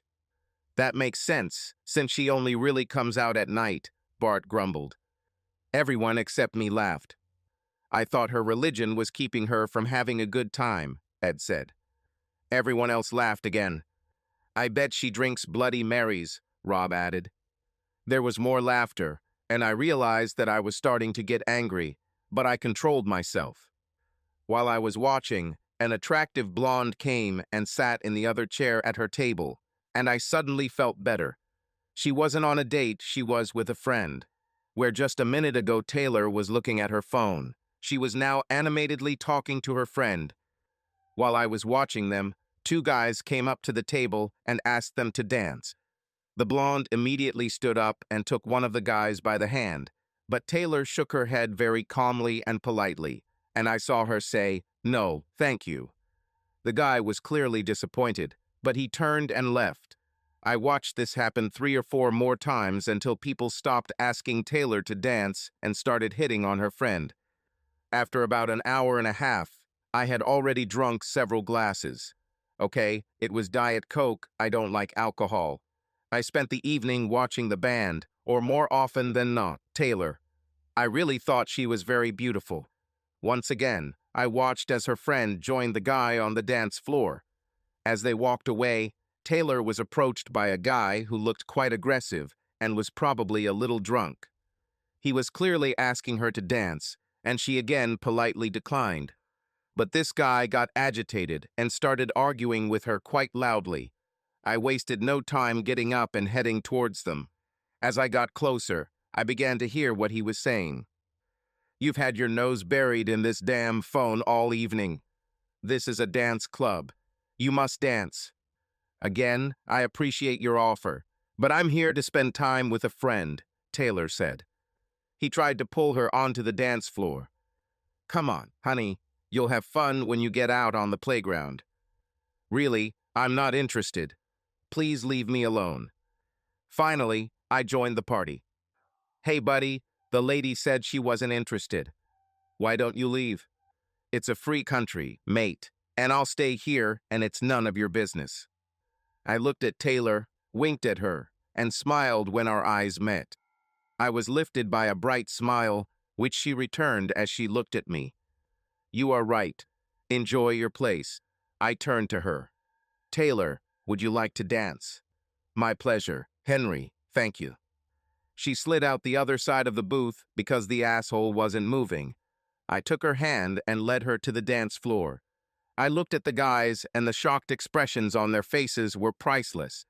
Suddenly, the drunk guy became less interested in taking that particular seat. The song was mid-tempo, but we danced together as if it were a slow ballad, although not too close. We looked into each other's eyes. "So, it looks like you've gotten into the habit of saving me." "You are worthy of salvation," I replied. I swear I felt her flinch a little when I said that in a good way, like I'd struck the right chord. "Thank you for such a nice compliment.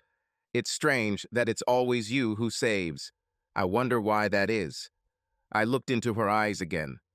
"I think it's fate." I felt how we connected. I don't even remember ever experiencing this with Gina, even though it's been 20 years. There was something almost otherworldly about it, and I agreed. Our eyes never lost contact. We kissed. My soul caught fire. I could swear I was glowing from within. If the guys were shocked when I took Taylor to the dance floor, I can only imagine what they looked like at that moment. I saw her friend watching us with a look of complete shock on her face. I felt Taylor's head rest on my shoulder. We continued dancing for several songs, never changing what we were doing, no matter the tempo of the song, until I finally broke the silence. "Hey, were you driving the car or your friend?"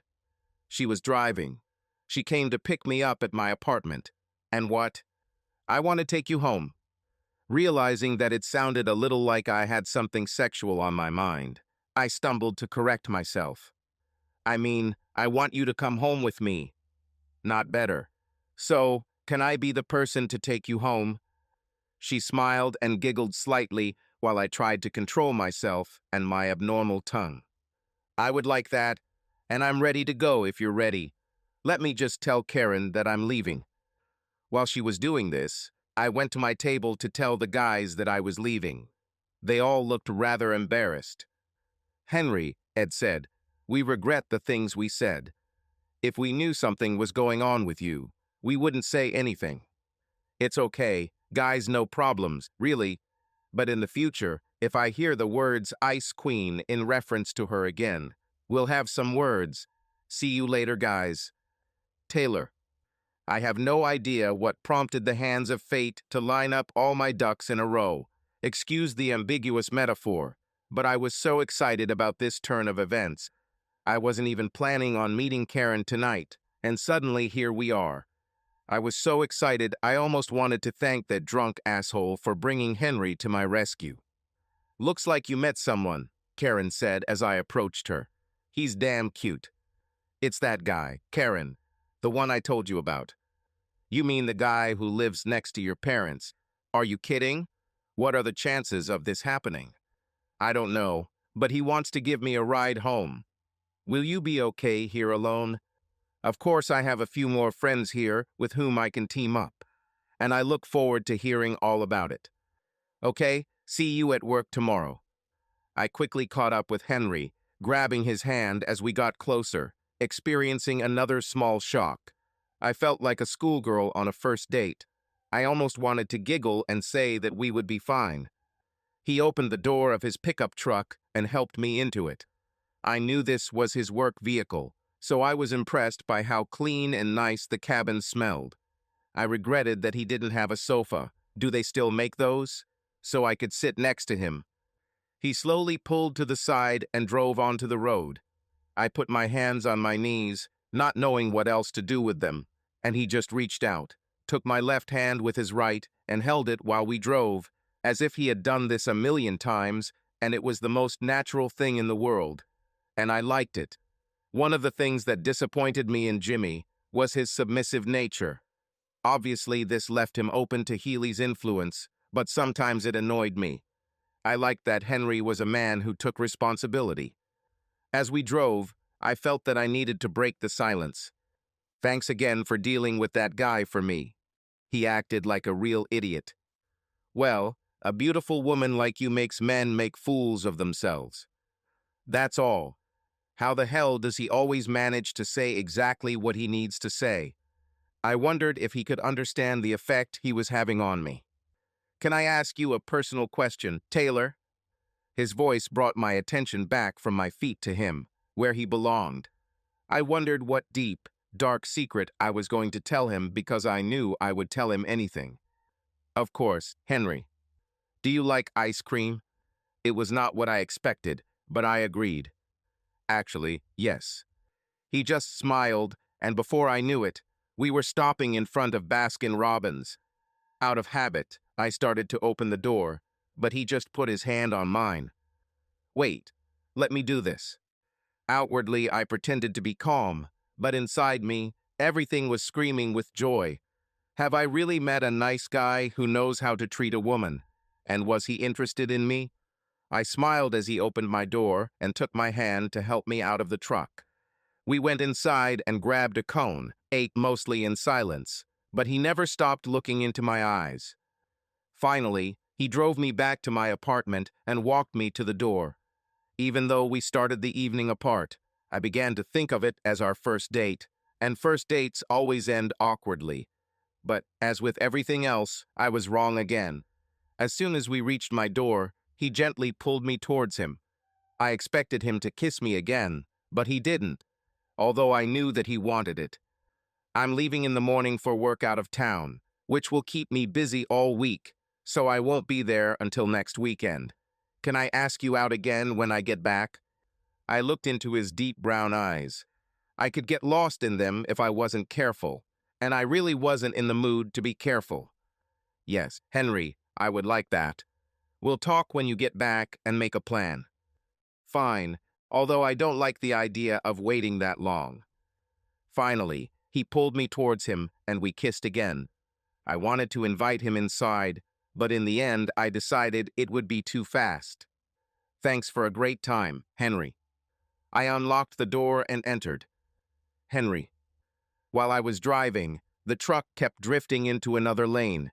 Fortunately, there was little traffic. I had a hard time concentrating on driving because my thoughts kept going back to Taylor.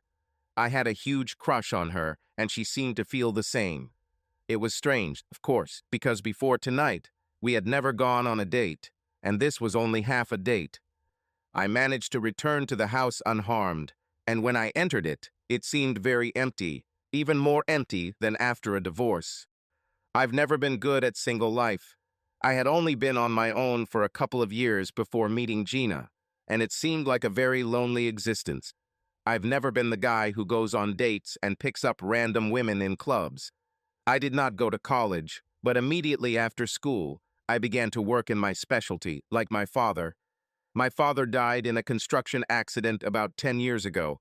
Mom then moved back to Massachusetts to live with my grandparents, and we still talk on the phone regularly. It was an early morning, so I packed the last of my things for the week and then climbed into bed. The truth was that I still miss Gina, or at least by her presence, lying in bed with someone, waking up and having someone to talk to, sitting down to breakfast together, that sort of thing. One day, I saw a phrase that I think applies to me, born married. The main point is that I don't feel complete without a permanent woman in my life. Until recently, whenever I felt acutely lonely, Gina's face would appear in my head. It seemed natural because we had been together for so long. But today, as I crawled into bed, I thought about Taylor and wished she were next to me. Taylor. It's been a very long week. I had such a wonderful time and made a real connection with Henry last Sunday night, and then he had to leave town. We talked on the phone a couple of times this week while he was gone, but it wasn't the same as meeting up and going out. He worked a lot and was tired, so we didn't talk for long. When I met Jimmy in Florida, I wasn't in much of a relationship. I had a few high school romances, but nothing serious, certainly no one I thought could be the one. So when I met Jimmy and started getting serious about him, I just knew it was love because I had never felt the way I felt about him. But when Henry held me that night, I realized that what I felt for Henry went beyond that. In fact, it was more like an all-encompassing feeling. Jimmy made my heart flutter. Henry made my whole body shake. Last night, I arrived at my parents' house, knowing that Henry would return from work either late in the evening or early in the morning.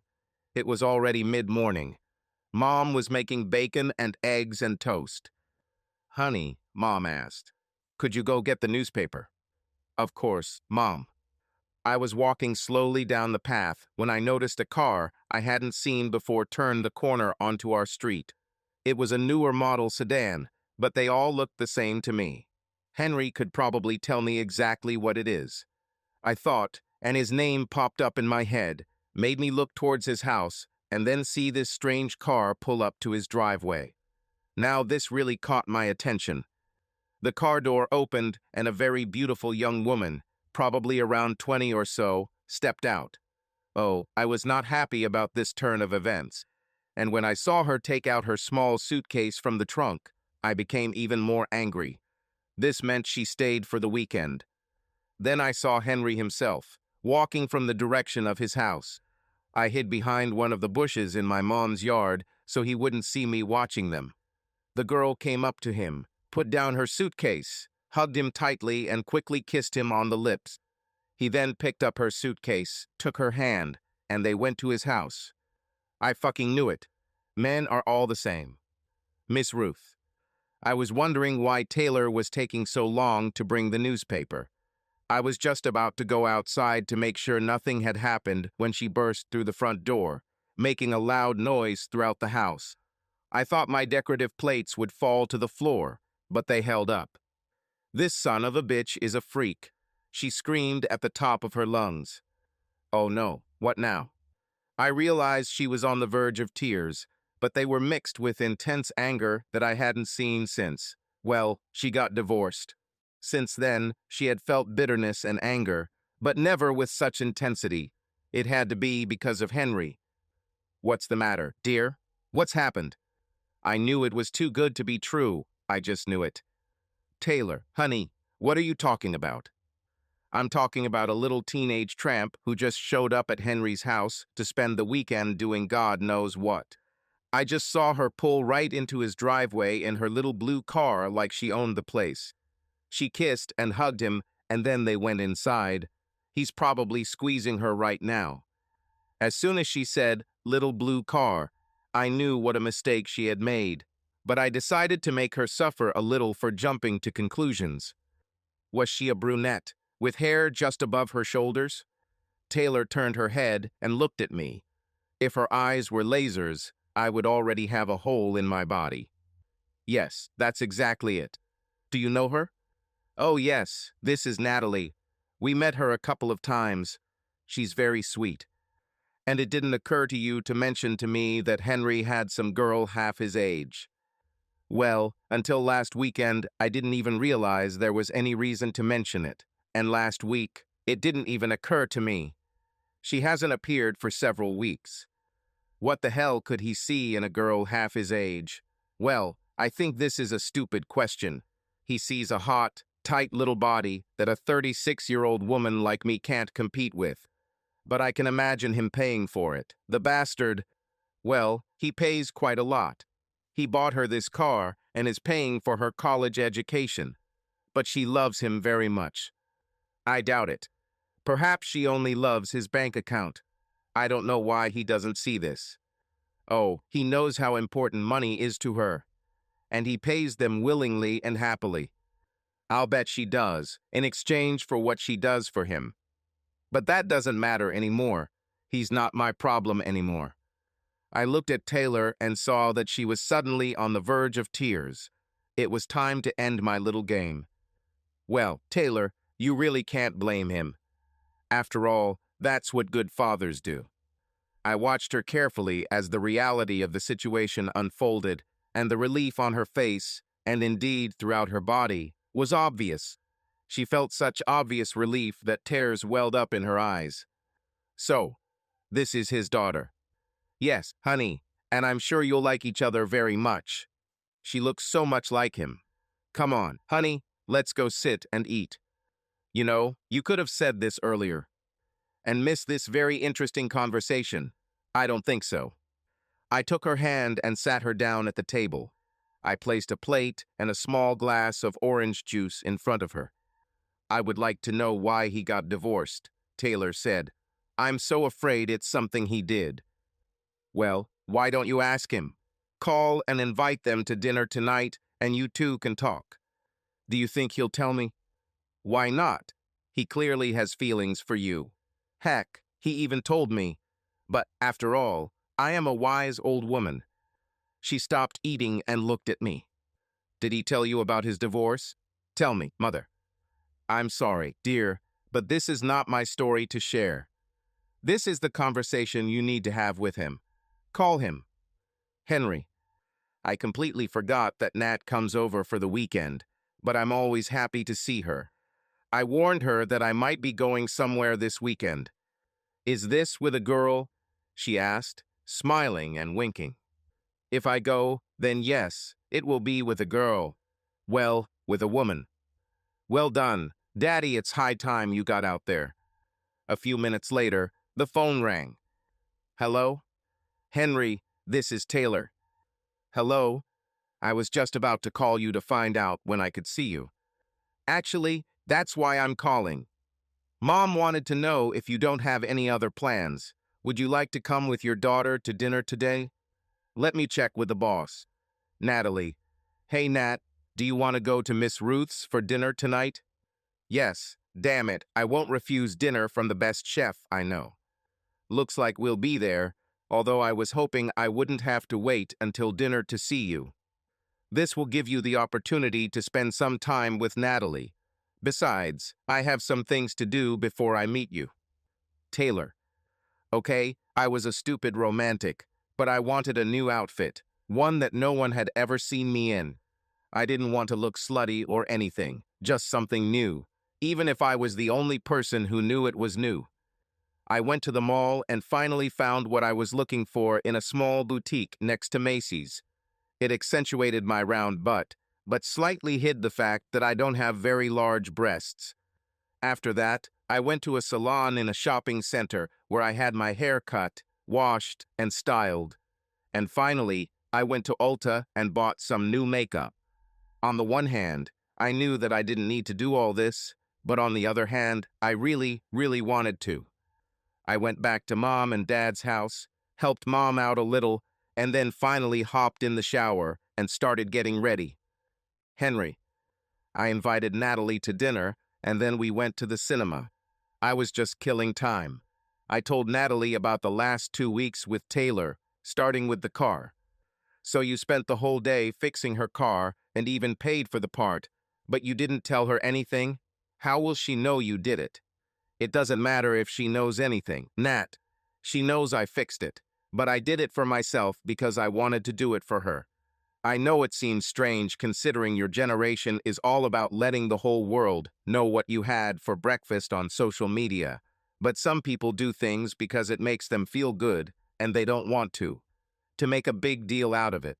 For example, people who donate to charity and then issue a press release. This makes us wonder if they did it to help people or to help themselves. Okay, I understand your point of view, but I would still like her to know what a good thing you did for her. On the way home, I bought a bottle of wine and flowers, and then we went home to get ready. You've never dressed up for dinner at Grandma Ruth's before. She teased me. She knew exactly why I got a little dressed up, and I just stuck my tongue out. We left my door at 5:56 p.m. and headed to Ruth and Richard's house. I was about to ring the bell when the door swung open and Taylor was waiting for us. We entered the house and Miss Ruth walked towards us. I kissed her on the cheek, handed her the wine and introduced my daughter, the new woman in my life. Natalie, Miss Ruth called, please help me in the kitchen. Of course, Grandma Ruth. Taylor and I stood still until they rounded the corner. Then we looked at each other. I handed her the flowers, then pulled her towards me and kissed her. Today, you look even more beautiful. You did your hair. Looks beautiful. I missed you while I was away. I missed you too, and thanks for noticing. You look good too. Let's go out on deck. I'd like to talk a little. I nodded, and she took my hand and led me to the terrace. As we stepped onto the deck, I looked back into the kitchen. Both Natalie and Miss Ruth were smiling widely. They seemed to approve. We sat in a couple of lounge chairs that were close enough to hold hands. How was your work this week? Good in the end. At the very beginning, we had some problems with permits and personnel, but we solved them quite quickly. It was a rush job, so we were paid overtime. But a 12-hour day is a 12-hour day, no matter how much you get paid. It sounds tiring, but I'm glad you're back. She paused for a minute and seemed to be gathering her thoughts, and perhaps the courage to say something specific. Henry, can I ask you a private question? Taylor, you can ask me anything, anytime, and I will always answer you as honestly as I can. I'm sorry to have to ask this, but I have to know. Why did you get divorced? Wow, you immediately went to personal topics. I made myself more comfortable in the chair. I'll make a deal. I'll tell you mine if you tell me yours. Agreed. Well, in general, my wife left me for another man. You know why? I suspected that she was trying to find out if I had done something to push Gina into the arms of another man. Basically, did I cheat on her, hit her, did anything, and did this lead to Gina leaving me? I told her the whole story, from John and Gina's college affair to the eventual divorce, and then my decision to move away and start over. Do you know how they are doing? Does she regret her decision? As far as I know, everything is fine with them. Anyway, I haven't heard anything to the contrary, but I prefer not to hear about them, and Nada respects that. I can't believe she just left a perfectly good marriage like that. I mean, you may have had some problems, but at least from your point of view, everything was fine. If she was unhappy with something, she didn't share it with me. Well, it was a pretty disgusting thing to do, but on the other hand, if she hadn't done it, you wouldn't be sitting here with me right now. You know, I had the same thought. Okay, it's your turn. I listened in shock as she talked about the end of her marriage to Jimmy. It's no surprise that she had issues with anger and trust when it came to men and relationships. He had completely betrayed her. 3 years had passed, and she was still suffering from it. I gently squeezed her hand and, looking into her eyes, said quietly, I'm sorry for what he did, Taylor. We're not all like that. She looked at me with what I hoped was affection for me in her eyes. I could see that she was fighting back tears even now. I know that now. Henry, you showed it to me.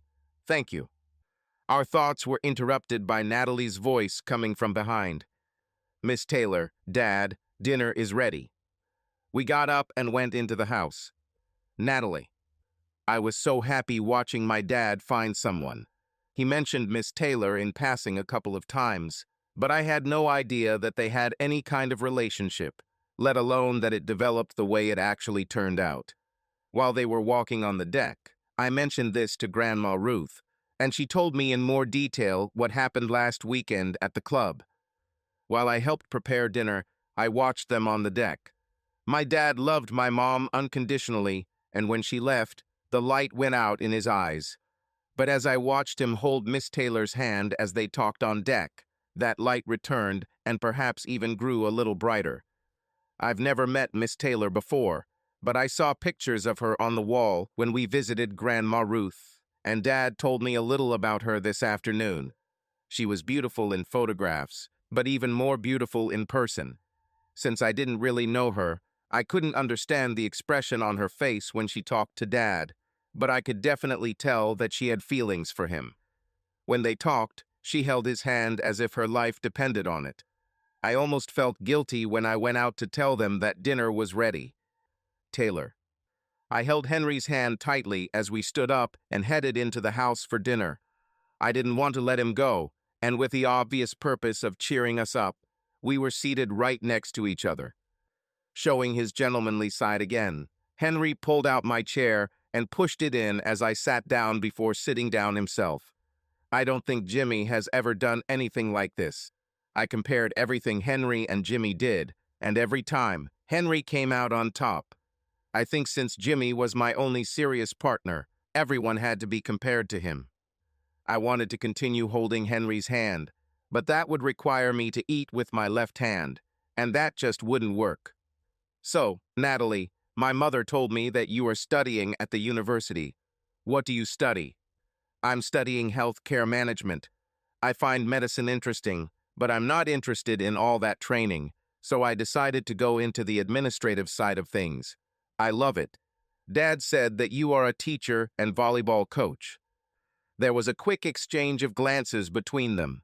Henry seemed to say, "You shouldn't have told her that I told you about her." And she seemed to say, "It's a pity." Yes, I work at a local high school, and I really like what I do. Most of the dinner conversation was me learning about Natalie or her telling me about her dad, and it was all good. I realized that she was doing everything she could to show him in the best light possible, and I felt good because it meant that she thought I was good enough for her father. When I was growing up, we all always helped clean up after dinner.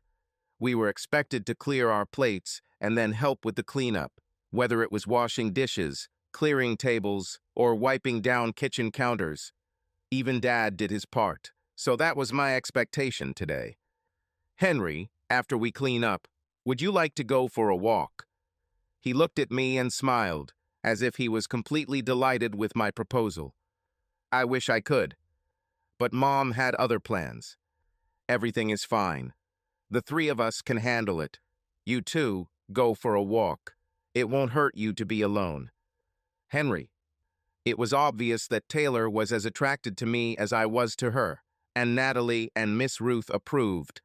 At Miss Ruth's insistence, we skipped cleaning and walked out the front door for a walk, holding hands the entire way. We walked around the area for about 30 minutes, just talking and getting to know each other. Finally, we returned to my street. Just before the entrance, she suggested an alternative route. You know, I've never been to your house. Do you want to take a look? She nodded, and we continued past her parents' house and on to my house. She looked around while I waited for an answer. I'm impressed, she finally said.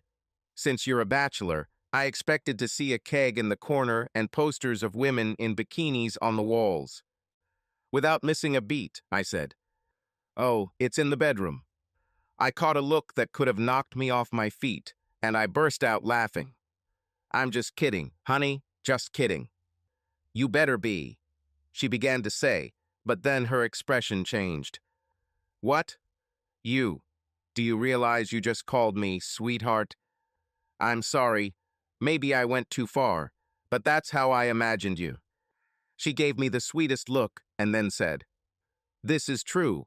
I just didn't know if you knew about it or not. She put her arms around my neck and kissed me. Suddenly, she pulled away. I believe the next room I would like to see is your bedroom. I didn't need to be told twice. Taylor. He hugged me and everything was just perfect. As we were resting, I felt him pull me closer and kiss me. The calm was broken when he spoke. Baby, how much time do you have left for rent? This question seemed random to me, but I answered. I still have about 2 months. And what? I hope it's not will scare you, but I don't want to spend another night without you. I think you should move in with me. I'll help you pay the rest of the rent. Thinking about this, a huge smile appeared on my lips. I rolled over so that I was face to face with him. I looked deeply into his brown eyes. I think I should too, I replied. How about you stay here for the night, and tomorrow we'll start moving your things. I can ask the guys to help, so it won't take much time. That sounds great. But we've been gone for quite some time. We should probably go back to my parents' house. I agree we probably need to take a shower first. We climbed into his shower together, got dressed, and went back to Mom and Dad. We found the three of them sitting on the deck talking. We walked out and joined them as if we had only been gone. Hell, almost 2 hours. Sorry we were gone for so long, Mom. We lost track of time. It must have been a kind of walk. You even stopped to take a shower before heading home. It's not that we were ashamed of it, far from it, but we were completely broken. Henry. Taylor and I got married quickly as soon as we got permission. It was a small civil wedding. We were both doing a big wedding, and neither of them went so well. Perhaps it was superstition, or just the realization that we didn't want to go through it all again, or maybe a combination of both. But we stood before the judge at City Hall and said our vows, committing ourselves to each other and only each other. Gina and I didn't go on a honeymoon right after we got married because we couldn't afford it, but we ended up going to Hawaii for a week about 2 years later. Not wanting to mix up memories, Taylor and I took a cruise to Jamaica for our honeymoon. We took a ton of photos throughout the day. Judging by the looks from our neighbors, some disapproving but mostly positive, our activity was not as private as we would have liked. Taylor wanted children in the worst possible way. I could have done without them since I already had Natalie, but I loved being a dad and was happy to do it again for her. But we haven't started to specifically pursue this yet. Taylor used this fact to her advantage and gave me a good time. I was sitting at home, taking a couple of days off after finishing another successful project. At this point, we had been married for about 6 months. Taylor was away somewhere, but she didn't tell me where. I heard her car pull into the garage, and, as always, I was glad that she was home. But everything changed when she burst through the door, connecting the garage to the living room. "You son of a bitch," she yelled at me. This was not what I expected, and I immediately went on the defensive. "What's the matter, baby? I can't believe you did this to me." I was stunned at what this could be about. Taylor hasn't had any trust issues lately, but I figured she saw something that she might have misinterpreted. I stood up and started to walk away from her, a little afraid that she might attack me. "Baby, what are you talking about? It's like you don't know what I'm talking about. You did this to me, and you did it on purpose. Don't try to pretend." "Honey, I'm not pretending. I just don't understand what you're talking about." "Oh, you're trying to pretend to be ignorant. I don't know what I did, honey, so I won't admit anything. Try to be honest, Henry, and I think you'll understand." I was starting to get very upset. I couldn't imagine what I might have done, or even what she might think I had done. Tired of the chase, I finally stopped and let her catch me. "Baby, please tell me what's going on." She hit me very gently on the chest, and then looked me in the eyes with an expression like I had just stepped on her puppy. She completely hooked me. You made me a baby, you bastard. Her face broke into the most beautiful, amazing smile I've ever seen, but it still took me a minute for the words to sink in because I was expecting some kind of accusation. What? Are you? Are you pregnant? 2 months, baby. I just came from the doctor. I picked her up and spun her around, excited about the good news. In fact, when we talked about it, and it was just a theory or a plan, I didn't mind, but now that it was a reality, I was ecstatic and couldn't wait to have a child with the woman I love. Taylor. Having never been pregnant, I didn't know what it was like, but I knew I didn't feel right, weak and dizzy, sometimes a little nauseous, just generally out of sorts. My first thought was a brain tumor. A bit extreme, I know, but in my mind I thought that maybe fate was waiting for me to finally be happy before taking that happiness away again. After Jimmy, I sometimes wondered if God had something against me. When Dr. Markley walked into the office with a smile on her face, I just thought it was good news. Maybe the flu, but at least something mild. When she placed the bottle of prenatal vitamins on the table, and I heard the word pregnant, I was overcome with joy that I cannot express. Having a child with the man I loved was the fulfillment of a lifelong dream. After I told Henry, we immediately went to Mom and Dad to tell them the good news. I was an only child, and they were already starting to worry that they wouldn't be able to spoil their grandchildren. We decided to have a little fun with them, give back a little Mom for letting me think that Natalie was Henry's girlfriend that time. Mom, Dad, Henry, and I want to tell you something. Please have a seat. This sounds serious. Dear, is everything all right? Mom asked. I pretended to be overcome with emotion and let Henry take over. He did a great job of filling his voice with emotion when he spoke. Taylor, I just got back from the doctor. It looks like she's contracted. Well, I guess you'd call it a parasite. Miss Ruth became a little angry. Oh, Taylor, honey, how did it happen? This is serious. This is very serious, Mom. I'll probably be sick for a while, and they expect me to put on a lot of weight. This is one of the side effects. Darling, everything will be fine. Can this be cured? Can they give you anything that will help? Not really. I just have to let it run its course. Doctors don't know everything. We can do some research and see what options we have.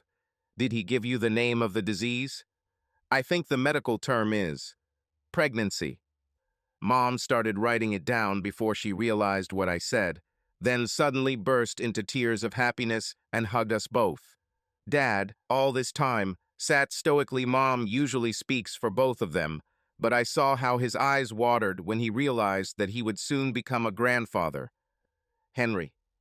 Taylor and I recently celebrated our wedding anniversary, and she stumbled around the house ready to explode while 8 months pregnant. She was even more beautiful, and even with her bloated belly, our amazing sex life didn't suffer. Life was good. We had just finished dinner and were about to sit down to watch a movie on Netflix when my phone rang. It was Natalie. Hello, Nat, how are you, dear? I asked. Daddy, can you come to the North City Medical Center right now? The tension was noticeable in her voice, and I instantly became wary. What happened, baby? Are you okay? At this moment, I felt Taylor tense up too. I'm fine, Dad. This is Mom. She had an accident. Everything is very bad. I relaxed a little and was slightly annoyed. Why was she calling me? Look, honey, I'm glad you've improved your relationship with your mom a little over the past few months, but that doesn't make her my problem. Now John is responsible for her. She paused, then almost in a whisper. Dad, John is dead. He also had an accident. I said the first thing that came to my mind, and then I was very ashamed of it. Is it true? Fine. But that still doesn't make your mother my problem. Wait, honey. I interrupted my conversation with Nat to quickly tell Taylor what was going on. She just nodded her head and went into the bedroom. Sorry, honey. Continue. I know it's not your problem, Dad. This is mine and I need your help. They ask me all kinds of questions and ask me to fill out a bunch of forms, and I don't know what to do. Savannah needs help too. She's trying to cope with her father's death, and she's having no more luck than I am. Okay, sweetie, hold on tight and I'll be there as soon as I can, but don't expect me to talk to her or even visit her. Okay, Daddy? I turned off my phone just as Taylor came out of the bedroom wearing her coat. Wait, Beauty, where are you going? Aren't we going to the hospital to help Natalie? I'm going. You will stay here. I won't take you pregnant into this petri dish with bacteria and infections. But baby, I want to be close to you and Nat. I know, honey, but I don't want you to catch anything. It'll be boring and you'll feel uncomfortable. But I promise to keep in touch with you, okay? She pouted, but relented. Okay, but better keep me informed as if I were standing next to you. I got to the hospital and went up to Gina's floor. I stopped at the nurse's desk and was directed to the waiting area where I found Natalie. She hugged me tightly and brought me up to date. It looks like Mom will survive, but she will have physical therapy. She broke her left leg and arm, but otherwise her injuries were mostly superficial. Do you know what happened? An officer is with her now. He said that he would fill me in on the matter after he talked to my mother. A few minutes later, the policeman left Gina's room. Miss Weston, thank you for your patience. It sounds like your mom is very lucky. She will not face any charges as she was just a passenger. Excuse me, what are the charges? And who are you? This is my daughter, and I'm helping her with paperwork for my ex-wife. Well, preliminary toxicology reports indicate that Mr. and Mrs. Hartman were both under the influence, although actual levels have not yet been determined. Again, since Mrs. Hartman was a passenger, she will not face any charges, and since Mr. Hartman is deceased, obviously nothing can be done about him. However, there could be a civil issue with the other owner of the car, so she should be prepared. I'd like to clarify. Officer, just so we're clear on what you're talking about, John and Gina were both apparently drunk or on something, and they got into an accident for which they were at fault. Is this something like this? Yes, sir. What about the people from the other car? There have been no deaths, fortunately, but there have been a few concussions and broken bones, and, of course, their car is totaled. It will depend on how good the insurance is. Hartmanoff. Okay, officer. Thank you very much. I'll go check on my mom. I sat down to wait to see what would happen next as Natalie walked into her mom's hospital room. I sent Taylor a quick message and then pondered the turn of events. Part of me thought that this would never have happened if she was still with me since I didn't drink alcohol. But partly, I felt sorry for her. No matter how she behaved towards me in the end, her husband was dead, and now she faced golden years without the men she loved. I wondered if she would try to find someone else or settle into a single life with friends and as a mom waiting to be a grandma. She will have to work, which she only did for a short time, right after college and before she and I got married. She'll probably have to sell the house, and she'll probably want to, too. I can't imagine this house being anything more than a reminder of the two men she no longer has. My thoughts were interrupted by Natalie's appearance from her mother's room. She wants to see you, Daddy. I told her I would ask, but to expect the answer to be no. It was strange. I carried this anger towards her for so long, and suddenly, at that moment, it disappeared. I mean, why the hell was I still angry? I still had my wonderful daughter. I still had a great job that paid well and that I loved doing. I had a wonderful wife and a new daughter who would be born soon. What Gina did is in the past, and it can be argued that she is paying for it now. Of course, it was painful to go through this, but in the end, everything turned out for the better.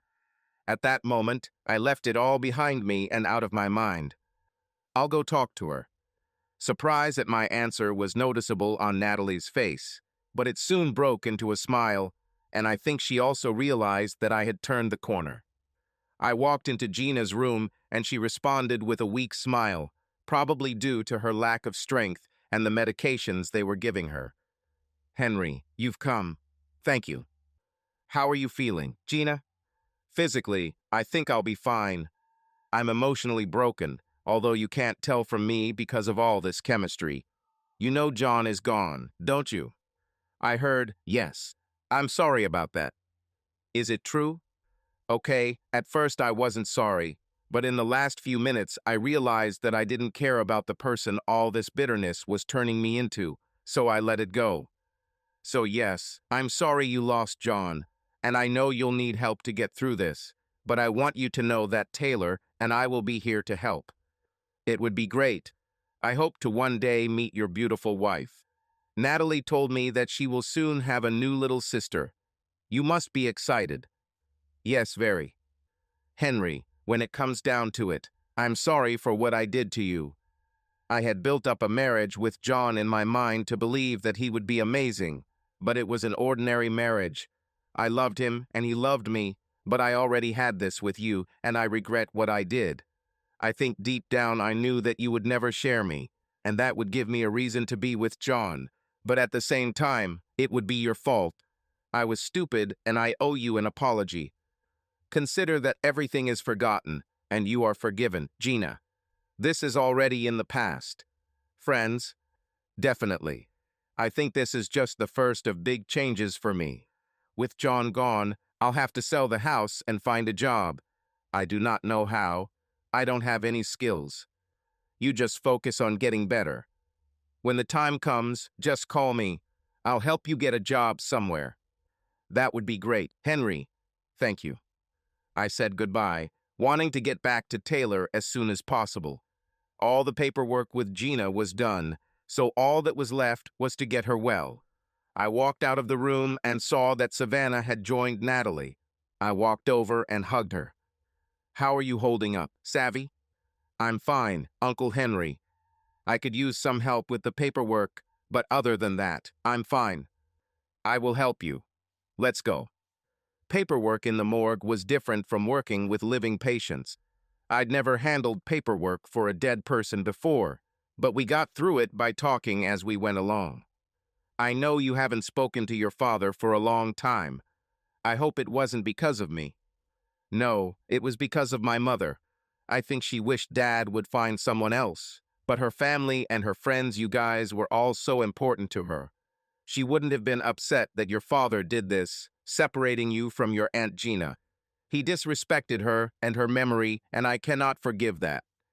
He couldn't have done it if Gina didn't agree. But now it's all over. If you need anything, Savvy, call me.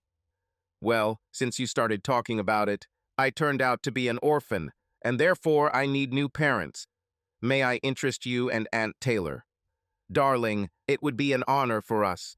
In fact, you're coming home with me and Nat tonight. I think we should all be together.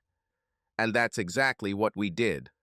When we finally finished at the hospital, we all met at the house, and just for fun, as I walked Savannah through the front door, I announced to my very pregnant wife, "It's a girl, Henry." I just turned 50 years old, and am amazed at the changes that have happened in my life over the past 9 years since that morning Gina asked me to play and share. Savannah and Natalie got married. I married them both off. Natalie married her longtime boyfriend, Michael. They live in an apartment nearby, and Natalie has just announced that she is 3 months pregnant. Savannah met a guy on her first day at her new job, and it was love at first sight. They got married after only knowing each other for 2 months, but they have 2 children and love each other very much. The kids call Taylor and me Grandma and Grandpa. I got Gina a job as a personal assistant for one of our competitors. I interviewed her and gave her a good recommendation, but he told me that hiring her was one of the best decisions of his life. They finally got married last year after Gina had resisted the idea of a 3rd trip to the altar for some time. Taylor and I are very happily married, and we have made her dream of having a big family come true. Not only do we have Nat, Savvy, and their husbands and grandchildren, but Taylor spent virtually the entire first 5 years of our marriage pregnant. Samantha is 8, Jasmine is 7, Nathan is 5, and baby Carmen just turned 4. Taylor is a wonderful mother, and I love her more and more every day. But she and I were too fertile together, so after Carmen was born, we had the procedure done. Miss Ruth is still with us, but 6 years ago, we lost Richard. He lived to see the birth of his first 2 grandchildren, and for that we are all very grateful. Miss Ruth still lives in her home, and we visit her every day to make sure she is being cared for. Soon we will sell both houses and move to a larger house together. Since the children are growing every day, we will need space. Subscribe to our channel so that your second chaff doesn't cheat on you, and go ahead and listen to the next story, because this story is nothing compared to the next one. If you're under 18, don't even think about listening to the next one.